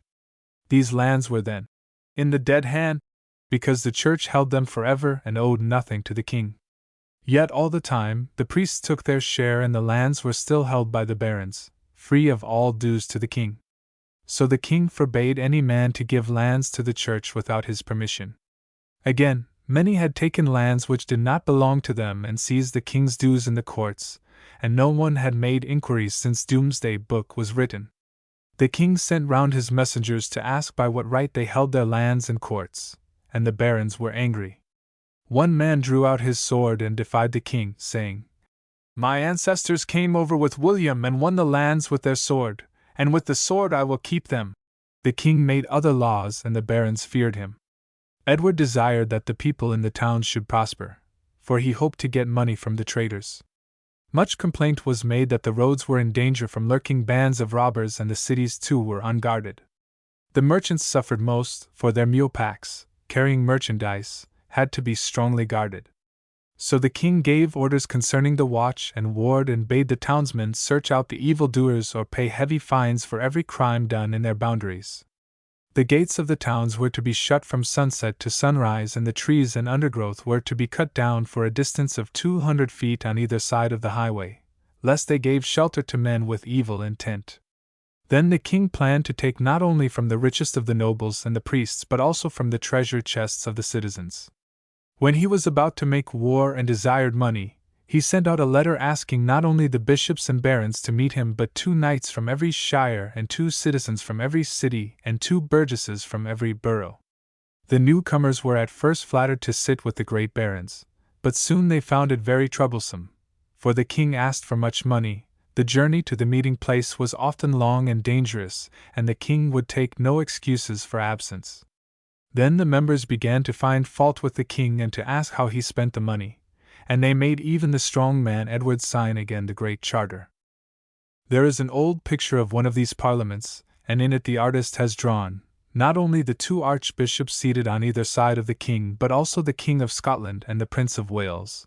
But this no doubt he did to show the power of Edward I over these princes, for they never really were in Parliament.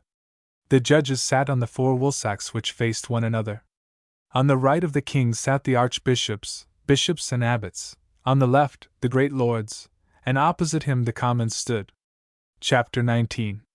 The Conquest of Wales.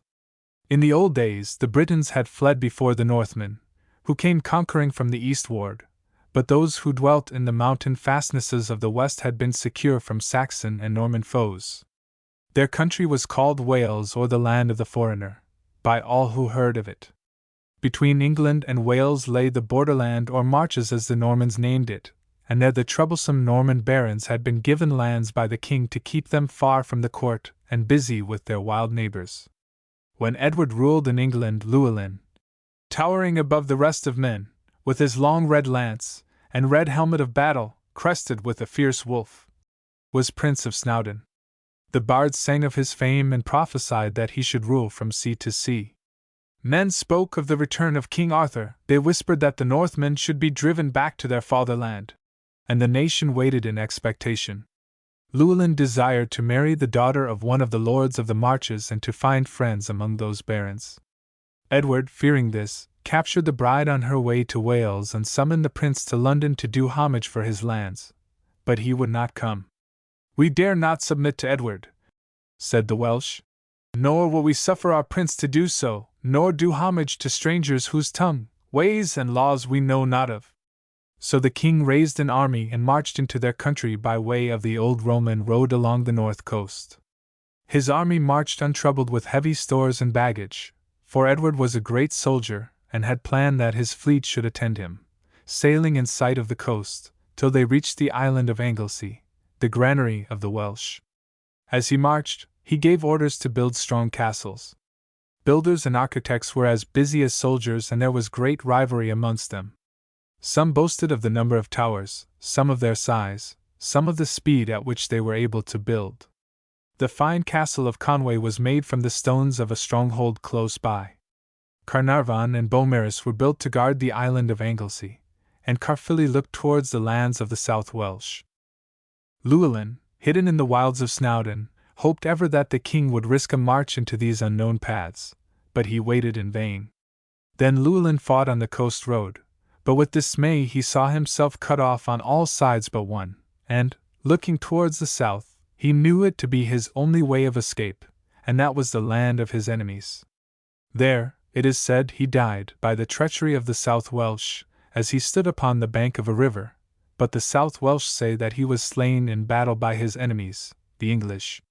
Then Edward summoned the Welsh to meet him at Carnarvon Castle, where he promised they should do homage to a new Welsh prince, whom he would choose.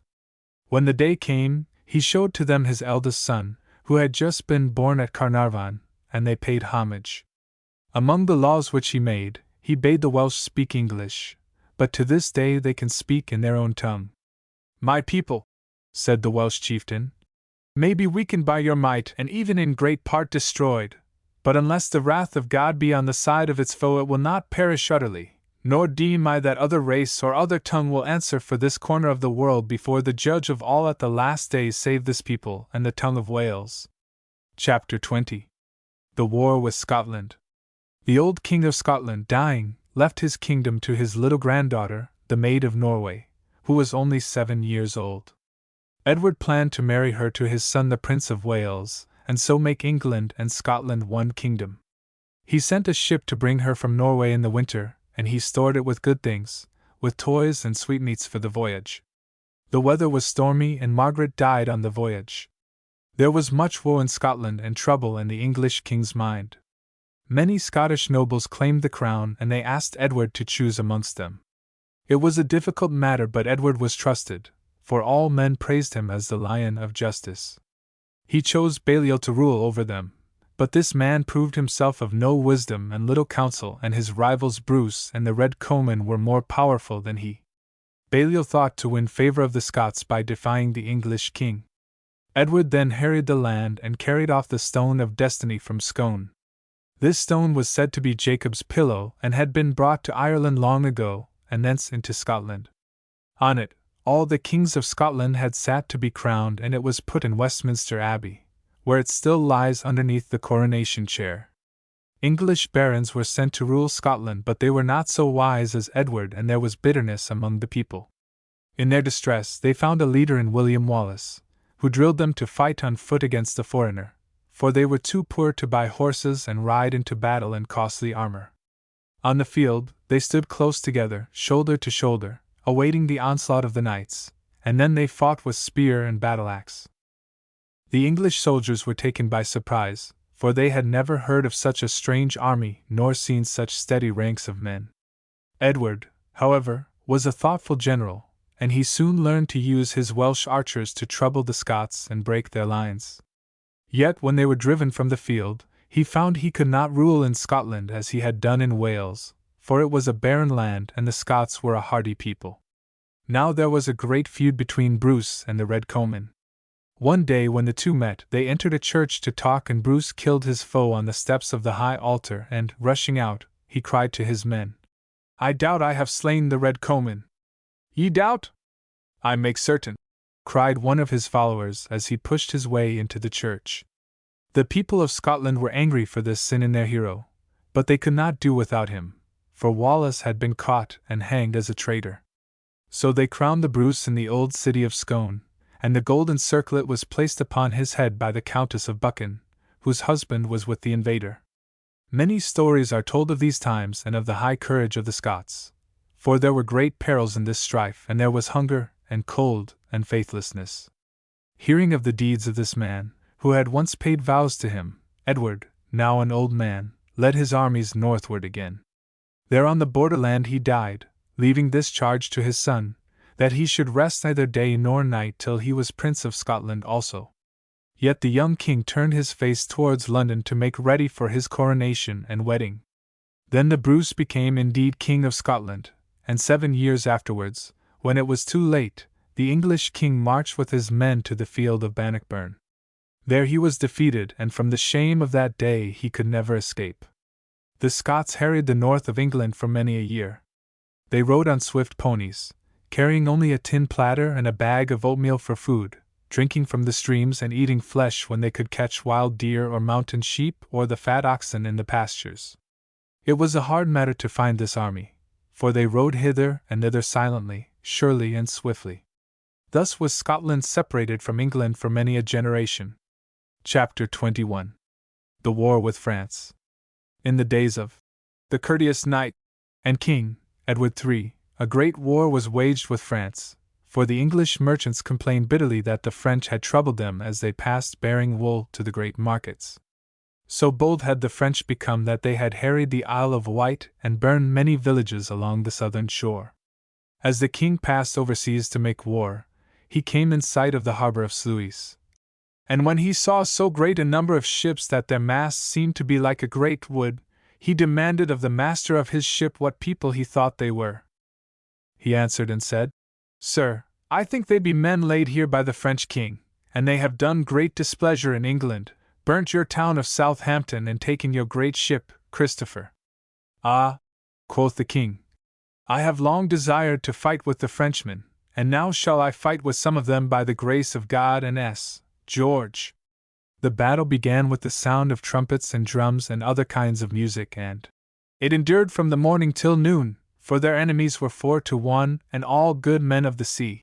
But the English fought so valiantly that they obtained the victory, and Edward received the title of Lord of the Seas. Some years later, Edward led his men into France to take Paris, but he found that a great army was drawn up to defend the city, and that the bridges over the rivers had been destroyed. Many of his soldiers fell sick, so he hastened towards Calais. Then the French king gave chase. On the hill of Crécy, Edward III drew up his men to await the enemy. While they were waiting, a great thunderstorm burst over the land, and the king gave orders that the archers should cover their bows with their cloaks lest the heavy rain should spoil them. But the French king, in his haste, urged his men forward, and wet and weary, they came in sight of their foe. When the French king saw the hosts on the hill, he hated them, and bade the Italian crossbowmen, whom he had hired, begin the attack. They said their strings were slack and they could not fight that day, but he called them cowards and bade them fall on. As they advanced into battle, the sun shone in their faces, and when they drew near, the Italians made a great leap and cried to abash the English, but they stood still and stirred not for all that. And a second time, they made another leap and a dreadful cry and stepped forward a little, but the Englishmen removed not 1 foot. Again they leapt and cried and went forward till they came within shot. Then the English archers stepped forward 1 pace and let fly their arrows so hotly, and so thick that it seemed snow. When the Italians felt the arrows piercing through their heads, arms, and breasts, many of them cast down their crossbows and cut their strings and ran back discomfited. When the French king saw them fleeing, he said, Slay those rascals, for they will hinder us and block up our path for nothing.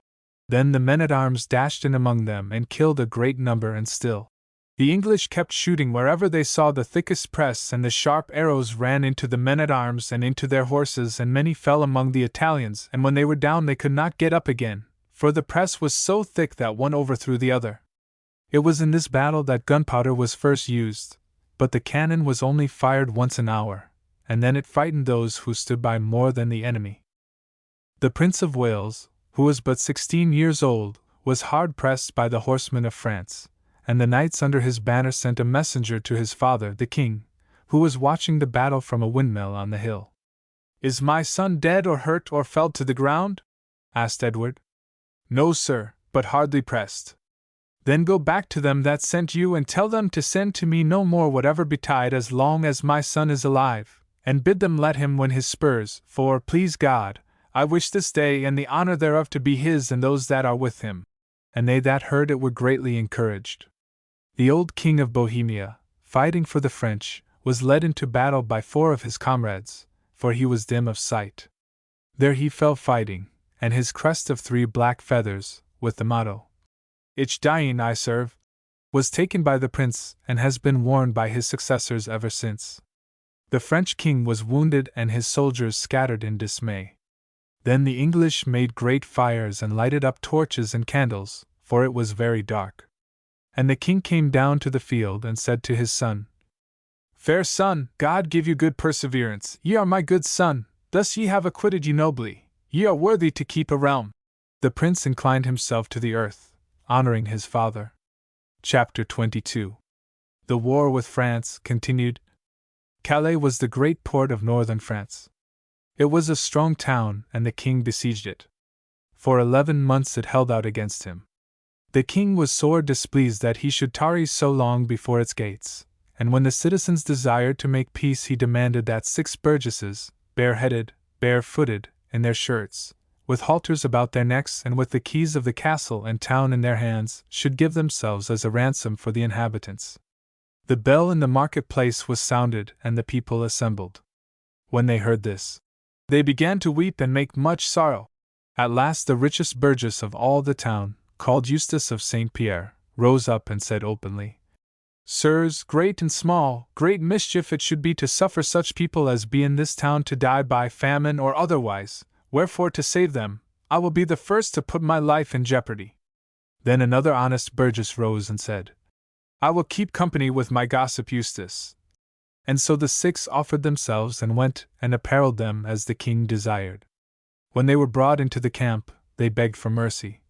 Then all the earls and barons and others that were there wept for pity. The king looked felly, cruelly, on them, for greatly he hated the people of Calais for the great damages and displeasures they had done him on the sea before. Then he commanded their heads to be stricken off. Every man requested the king for mercy, but he would hear no one on their behalf. They of Calais have caused many of my men to be slain, wherefore shall they die likewise? Then the queen kneeled down and sore weeping said, Ah, gentle sir, since I passed the sea in great peril, I have desired nothing of you, therefore now I humbly require you in honor of the Son of the Virgin Mary, and for the love of me, that you will take mercy on these 6 burgesses.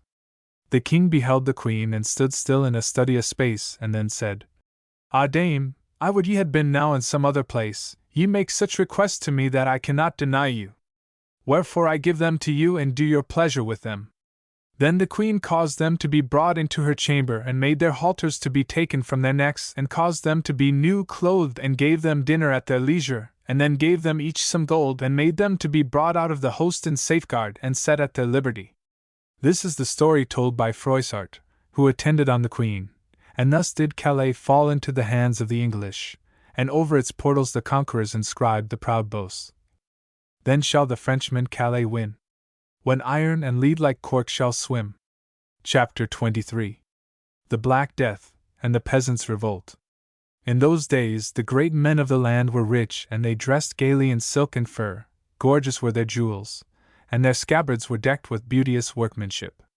From their bridles jangled the merry bells, as they followed their hounds to the hunt. The court too was magnificent. The king gave bounteous feasts, and there were many dishes set before the guests. There came in at the first course, before the king's self, boars' heads on broad dishes of burnished silver, flesh of fat hearts with noble fermenty, and peacocks and plovers on platters of gold, herons and swans and chargers of silver, and tarts of turkey full pleasant to taste. Next hams of wild boar with brawn beglazed, barnacle geese and bitterns in embossed dishes, venison in pasties so comely to view, jellies that glittered and gladdened the eye. Then cranes and curlews craftily roasted, conies in clear sauce colored so bright, pheasants in their feathers on the flashing silver, with gay galantines and dainties galore. There were claret and Crete wine in clear silver fountains, Rhenish wine and Rochelle and wine from Mount Rose, all in flagons of fine gold, and on the fair cupboard stood store of gilt goblets glorious of hue, 60 of one set, with jewels on their sides. When the banquet was over, the guests washed their hands in rosewater and partook of wine and spices in another chamber. But the poor were much oppressed. Their fare was very simple, a loaf of beans and bran, an oaten cake with cheese or curds and cream, and sometimes perhaps parsley and leeks or cherries and apples in their season. Of the poor ploughman, the poet sang, his coat of the cloth that is named Carimary, his hood full of holes, with the hair sticking through them, his clumsy knobbed shoes cobbled over so thickly, though his toes started out as he trod on the ground. his hose hanging over each side of his hoggers. All plashed in the puddles as he followed the plow. 2 miserable mittens made out of old rags, the fingers worn out and the filth clotted on them. He, wading in mud, almost up to his ankles, and before him 4 oxen, so weary and feeble. One could reckon their ribs, so rueful were they. His wife walked beside him, with a long ox goad, in a cloud coat cut short to the knee, wrapped in a winnowing sheet to keep out the weather. Her bare feet on the bleak ice bled as she went. At one end of the acre, in a crumble so small, a little babe lay, lapped up in rags, and twins 2 years old tumbled beside it, all singing one song that was sorrowful hearing. For they all cried one cry, a sad note of care. A year after the siege of Calais, a great sorrow befell all men, for a little ship coming out of the east brought a terrible plague, called the Black Death. And the wind blew the plague from the south to the north, and as it passed, the towns were left desolate, for the rich escaped into the woods and many of the poor died. In Bristol, the living were scarce able to bury the dead, and the grass grew several inches high in Broad Street and High Street. When the wind reached the border of Scotland, it changed and blew from the northwest, and down the eastern coast of England it sped, slaying thousands by the way. When it was gone, the lords could find but few to gather in the harvest, and those that were left demanded high wages. Many landowners turned their fields into pasture land. For one shepherd and his dog could look after many sheep, and there were merchants in Calais ready to buy English wool. In vain did the lords beg the king to forbid the laborer to ask for hire.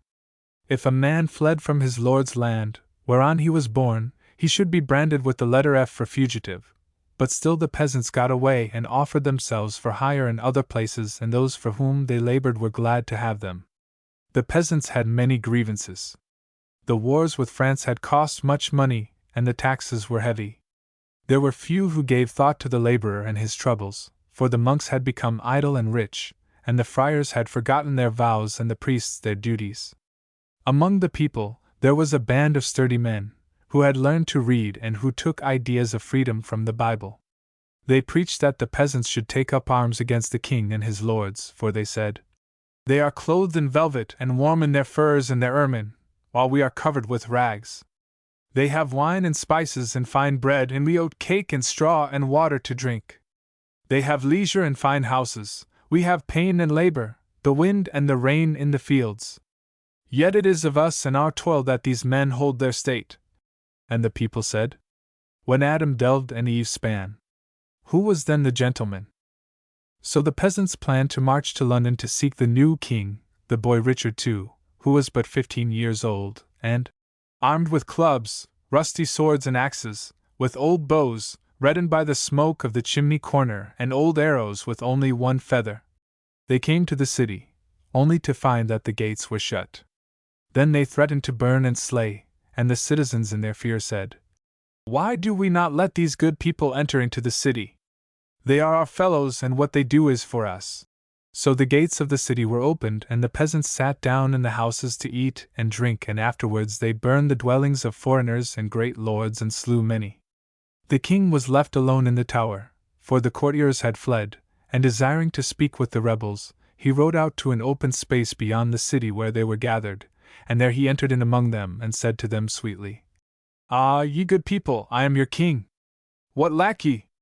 What will ye say?" Such as understood him answered, "We will that ye make us free forever, ourselves, our heirs, and our lands." "Sirs," said the king, "I am well agreed thereto. Withdraw you home into your houses and into such villages as ye came from, and leave behind you of every village 2 or 3, and I shall cause writings to be made and seal them with my seal, the which they shall have with them, containing everything that ye demand." They said, "It is well said, we desire no better." And so they returned to their own homes. The king could not keep his promise to the peasants, for the lords were stronger than he, yet not long after this time we find the peasants more free and laboring for hire. Chapter 24. The War with France continued. When Henry V was crowned king, he desired much to revive the glories of Crécy, and so he summoned his nobles to war. Then he built a great fleet to carry them to France, cutting down the oak trees in the forest of Epping for that purpose. he was much loved by all his soldiers. For in wrestling, leaping and running, no man could compare with him. In casting of great iron bars and heavy stones, he excelled all men, never shrinking at cold, nor slothful for heat, and when he most labored, his head commonly uncovered, no more weariness of light armor than a light coat, very valiantly abiding at need both hunger and thirst, so manful of mind as never to seem to quench at a wound or to smart at the pain. When he came into the realm of France, he laid siege to the strong city of Harfleur. It was summer time, and many of the soldiers fell sick. Though the town was captured, Henry could but turn his back on Paris and march homeward on the old road to Calais, as his great-grandfather Edward III had done in like case. The English were brought into some distress in this journey, by reason of their victuals and manner spent, and no hope to get more, for the enemies had destroyed all the corn before they came. Rest could they none take, for their enemies with alarms did ever so infest them. Daily it rained and nightly it freezed. Of fuel there was great scarcity, money enough, but wares for their relief to bestow it on had they none. Yet, in this great necessity, the poor people of the country were not spoiled nor anything taken of them without payment, nor any offense done by Englishmen. In the French camp, there was much strife and discontent, yet when the news of the English king's distress reached them, and they sent after him their herald to demand ransom, the king answered with scorn. So Mountjoy, king-at-arms, was sent to the King of England to defy him as the enemy of France, and to tell him that he should shortly have battle. King Henry advisedly answered, "Mine intent is to do as it pleaseth God. I will not seek your master at this time, but if he or his seek me I will meet them, God willing." When he had thus answered the herald, he gave him a princely reward and license to depart. Then the French, coming to the field of Agincourt, and seeing how small an army stood before them, sent the herald once again to seek a ransom. Henry answered that he would never pay such ransom. When the messenger was come back to the French host, the men of war put on their helmets, and caused their trumpets to blow to the battle. As the English soldiers looked at the great host before them, there were some who sighed for the thousands lying idle in England. Henry, hearing them, answered, "I would not have a single man more. If God give us the victory, it will be plain that we owe it to His grace. If not, the fewer we are, the less the loss for England." "What time is it now?" he asked. "The bells are ringing prime, 6 o'clock, my lord," answered the bishop. "Now it is good time," said the king. "England prayeth for us, let us be of good cheer. Banners advance!" Then these Frenchmen came pricking down, as they would have overridden all our company. But God and our archers made them soon to stumble, for our archers shot never arrow amiss that did not pierce and bring to ground horse and man. And our king fought like a man, with his own hands. So were the French put to rout, though they indeed had been strong in their pride. Then the king passed into England, and in this passage the seas were so rough and troublous that 2 ships were driven ashore, and the French prisoners said they would rather fight in another battle than cross the seas again. As they came in sight of the shore, the townsmen of Dover came out to meet them, wading waist deep in the water, so great was their joy at the news. Bonfires were lit, and bells were rung, and money was freely given to the soldier king. The mayor of London and aldermen, apparelled in orient grain scarlet, and 400 commoners, clad in beautiful mulberry cloth, well mounted and trimly horsed, with rich collars and great chains, met the king on Blackheath, rejoicing at his return, and the clergy of London, with rich crosses, sumptuous copes and massy censers, received him at S. Thomas of Waterways, on the Old Kent road, with solemn procession. It was not long before he set out again to win back Normandy, lost by John long ago. He laid siege to its chief city, where there was much suffering, of which the king had pity. Of the people, to tell the truth, it was a sight of mickle ruth. Much of the folk that was therein, they were but bones and the bare skin, with hollow eyes and face apeak. They scarce had strength to breathe or speak. When the city surrendered, the king, clothed in black damask, mounted on a black horse, with a squire behind him, bearing a fox brush on a spear, for a banner, rode to the minster to give thanks for his victory. Then Henry marched on towards Paris, for He had such knowledge in ordering and guiding an army with such a gift to encourage his people that the Frenchman had constant opinion he would never be vanquished in battle.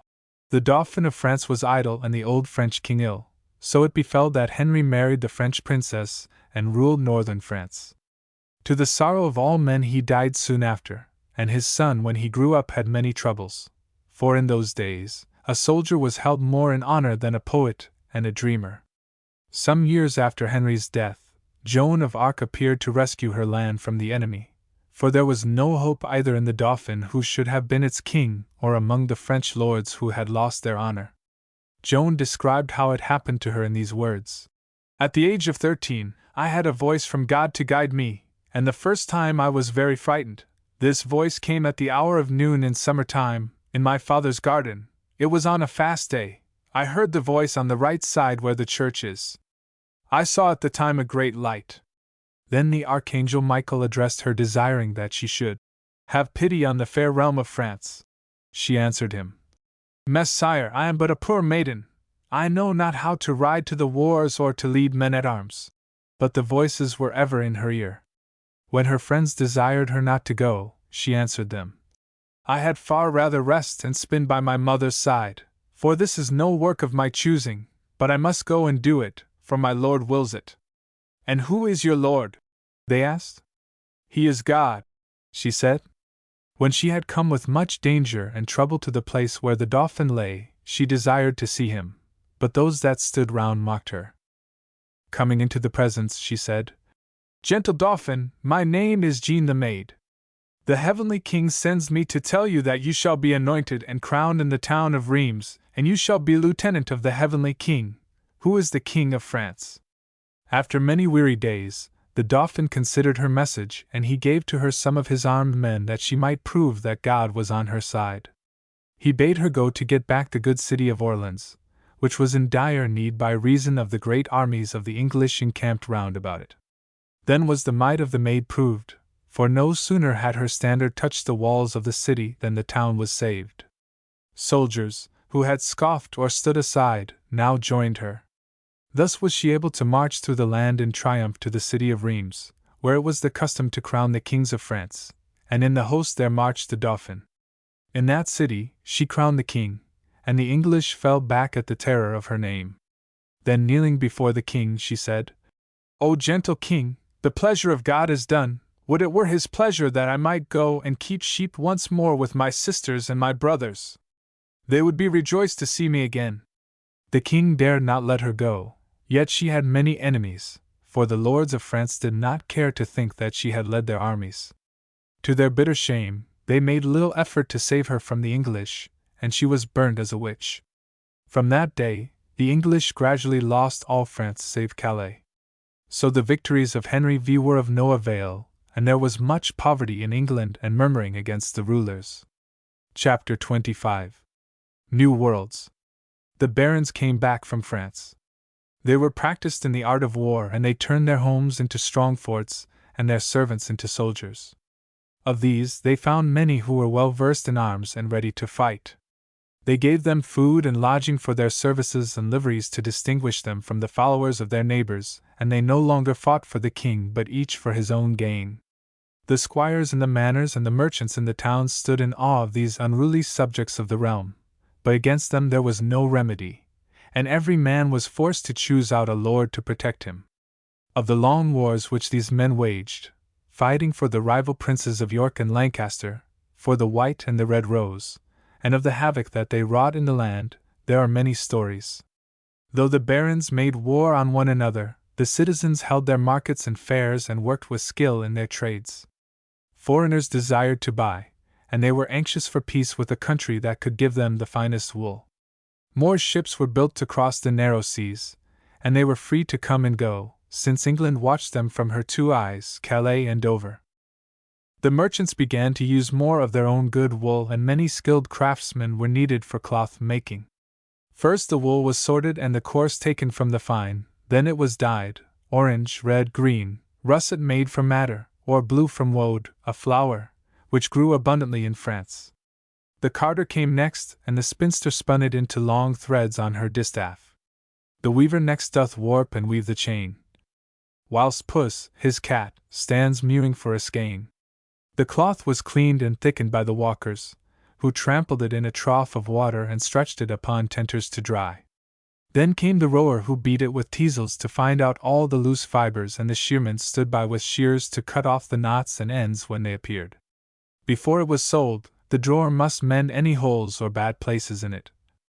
The drawer last that many faults doth hide, whom merchant nor the weaver can abide. Yet is he one in most clothes stops more holes. Then there be stairs to the top of Paul's. They worked as a rule from 5 in the morning till 7 at night in summer, and from dawn till dusk in winter, with half an hour for breakfast, and an hour and a half for dinner, and a sleep on hot days. There was a holiday for every festival of the church. Of Jack of Newbury's workshop we read. Within one room being large and long, there stood 200 looms full strong. 200 men, the truth is so, wrought in these looms all in a row. By every one a pretty boy sate making quills with mickle joy. And in another place hard by, 100 women merrily were carding hard, with joyful cheer, whose singing sate with voices clear. And in a chamber close beside, 200 maidens did abide, in petticoats of stamel red, and milk-white kerchers on their head. Those who worked in one trade bound themselves together into a guild, and often lived in one quarter of the city to protect one another. Those who desired to become members must serve 7 years' apprenticeship. To guard their honor, the masters made a strict rule that no work should be sent to market until it had been inspected and found well done. If a man fell ill, he received help from the guild. When the feast days came round and all made holiday, the elders of the guild provided a banquet and pastimes, and sometimes they welcomed the players who acted stories from the Bible and old legends. There was dancing and feasting and much merriment. So the citizens became more important than great barons and soldiers, for they brought trade to the country and riches to the king's exchequer. A new world, too, was opening to the people, the world of books. With care the monks had copied down the old stories and histories, but there were few who could procure them to read. The printing press was brought to England by Caxton. He was an English merchant, trading in the city of Bruges. It was his custom to spend his spare time in reading Latin and French stories. He translated the story of Troy into English, and the Duchess of Burgundy and her courtiers liked it so much that they asked him to write several copies. He says that his pen was so much worn, his hand so weary, and his eyes so dim that he thought it worth while to learn the art of printing from those who could teach him. Then he brought a press to London, and out of his shop he hung a sign: "Books bought here good cheap." Only the rich could buy, for books were very dear. He printed the stories of King Arthur and also the Golden Legend, or Lives of the Saints, Reynard the Fox, and many another tale. That the poorer folk might also read, he printed a few sheets of poems and fables. Among them was a book of good teachings for children. In this he bade them arise early, serve God devoutly, the world busily, go thy way sadly, seriously, answer demurely, go to thy meat appetently, and arise temperately, and to thy suppers soberly, and to thy bed merrily, and be there jocundly, and sleep soundly. It was at this time that scholars were beginning to read the old writings of the Greeks, and there were many other books, too, that they desired to have printed. Then also men were moved to seek what lay beyond the ocean in the far west. They were in search of a new way to India, for India seemed to them the treasure house of the world. Out of the east came gold and silver and spices and silk, but the way was by mountain and desert, and many a dangerous place. Few had ventured far across the uncharted seas that stretched away towards the setting sun, for their ships were small and much at the mercy of the winds. It was necessary, too, to put into shore to get fresh stores of water when rain failed. A sailor wrote of their sufferings from thirst on one of these voyages. "The hailstones we gathered up and ate more pleasantly than if they had been the sweetest comfits in the world. The raindrops were so carefully saved that, as near as we could manage it, not one was lost in all our ship. Some hung up sheets, tied with cords by the four corners and a weight in the middle, that the water might run down thither, and so be received into some vessel set or hung underneath. Some lapped with their tongues the boards under their feet, the sides, rails, and masts of the ship. He who obtained a can of water by these means was spoken of, sued to, and envied as a rich man. It was with a good compass and stout heart that Columbus and his men set sail to find India, and to their great joy they saw, after many months, a little stick loaded with dog roses, floating in the sea, a sign that they were near land. The natives, pointing to the setting sun, told them to seek gold in the great lands that lay beyond. Columbus thought he had found India, but it was America. To these lands adventurers came to seek for treasure, and soon to find a new home. Suggestions for study. 1. Find out from the pictures in the Saxon calendar. A. The occupations of the Saxons.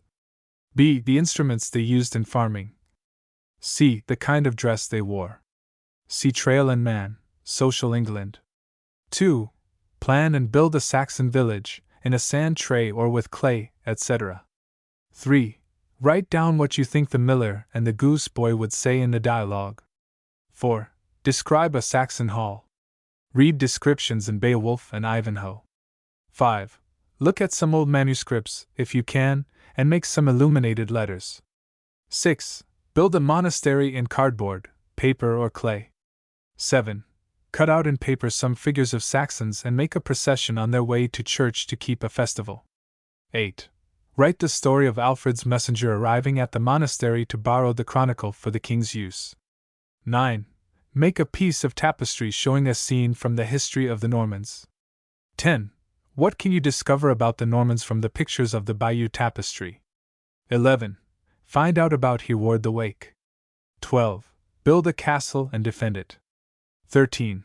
Find out some more stories of S. Francis of Assisi. 14. Find out as many Norman French words in English as you can. 15. Read the tales of Robin Hood. 16. Cut out of paper some figures of soldiers and make a picture by pasting them on a large sheet, showing them landing in England after the victory at Crécy. 17. Find out about a tournament and make the lists. See Scott's Ivanhoe. 18. If there are any old buildings where you live, find out when they were built and who used them. 19. Make a subject index to the book and arrange it in alphabetical order. 20.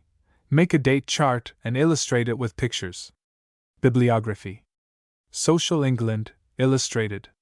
Volumes I and II. Edition Trail and Man Castle. I. 2. Anglo-Saxon Chronicle. Everyman's Library. Dent. The Chronicles of Froissart. Globe Edition. Macmillan. Grandes Chroniques de France. Fouquet. Bibliothèque Nationale, Bateau Frères. 5 Fr. Alfred the Great. B. A. Lees. Heroes of the Nations. Putnam. S. D. Anselm. R. W. Church. Macmillan. English Monasteries. A. H. Thompson. Cambridge Manuals. English Monastic Life. F. A. Gasquet. Antiquaries' Books. Methuen. The Chronicle of Jocelyn of Brakeland. King's Classics. Chatto and Windus. Chivalry. F. W. Cornish. Fisher Unwin. The Making of Ireland and Its Undoing, 1200 to 1600. Mrs. J. R. Green. Macmillan. Medieval Art. W. R. Letheby. Duckworth. Wayfaring Life in the Middle Ages. J. J. Gisra. Fisher Unwin. Medieval England. M. Bateson. The Story of the Nations. Fisher Unwin. Social Life in England from the Conquest to the Reformation. G. G. Colton. Cambridge University Press. Bibliography of Medieval History, 4001500. Leaflet 44. Historical Association. Asterisk A Picture Book of British History. Volume 1, to 1485. 190 illustrations. Edition S. C. Roberts. Cambridge University Press. Asterisk Guide to Bayeux Tapestry. Victoria and Albert Museum. Department of Textiles. 6D. Asterisk Oxford Supplementary Histories. Source Books. Henry Froude and Hodder and Stoughton. Asterisk old stories from British history. York Powell. Longmans. Asterisk heroes of Asgard. Curie. Everyman's Library. Asterisk Beowulf. C. Thompson. Marshall. Asterisk The Little Flowers of S. Francis. Everyman's Library. Asterisk The Knights of the Round Table. Mallory. Blackie. Asterisk Stories of Robin Hood. Told to the Children series. Jack. Asterisk A History of Everyday Things in England. Volume 1, M. and C. H. B. Quennell. Batsford. I. Asterisk Suitable for Children. Dates. BC 55. BC. The Romans first landed in Britain. AD 410. AD. Saxons began to settle in Britain. 410. Romans left Britain. 597. S. Augustine landed. 787. Danes invaded England. 871 to 901. Alfred reigned. 1017 to 1035. Nut reigned. 1066. Battle of Hastings. 1070. Lanfranc became Archbishop of Canterbury. 1086. Doomsday Book. 1093. Anselm became Archbishop of Canterbury. 1096. The First Crusade. 1107. The Exchequer was founded. 1162. Becket became Archbishop of Canterbury. 1169. Strongbow landed in Ireland. 1147. The Second Crusade. 1189. The Third Crusade. 1204. The Loss of Normandy. 1215. The Great Charter. 1283. Conquest of Wales. 1295. The Model Parliament. 1295. War with Scotland began. 1346. Battle of Crécy. 1346. The Siege of Calais. 1347. The Black Death. 1381. The Peasants' Revolt. 1415. The Battle of Agincourt. 1429. Joan of Arc took Orleans. 1476. Caxton set up a printing press. 1455 to 1485. The Wars of the Roses. 1492. Columbus discovered America. Time chart. BC. BC. BC. BC. 4000. Egyptian calendar fixed. 1000.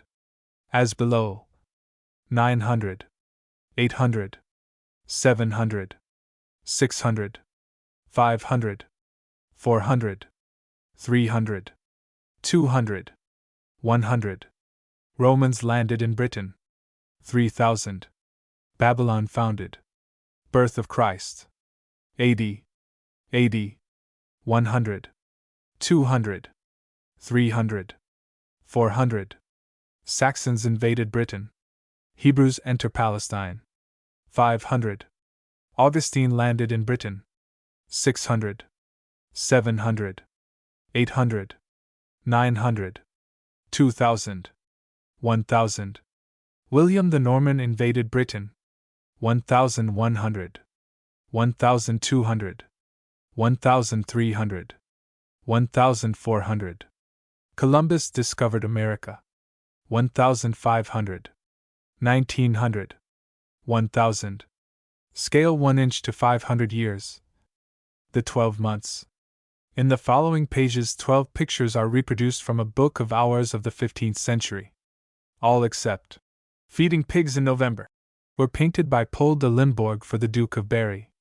Each of them shows a typical occupation of the season, and most of them have a famous castle in the background. A Feast in January. A farm in February. Plowing and vine lopping in March. A betrothal in April. The 1st of May. Haymaking in June. Harvesting and sheep shearing in July. Hawking and swimming in August. The vintage in September. Sowing seeds in October.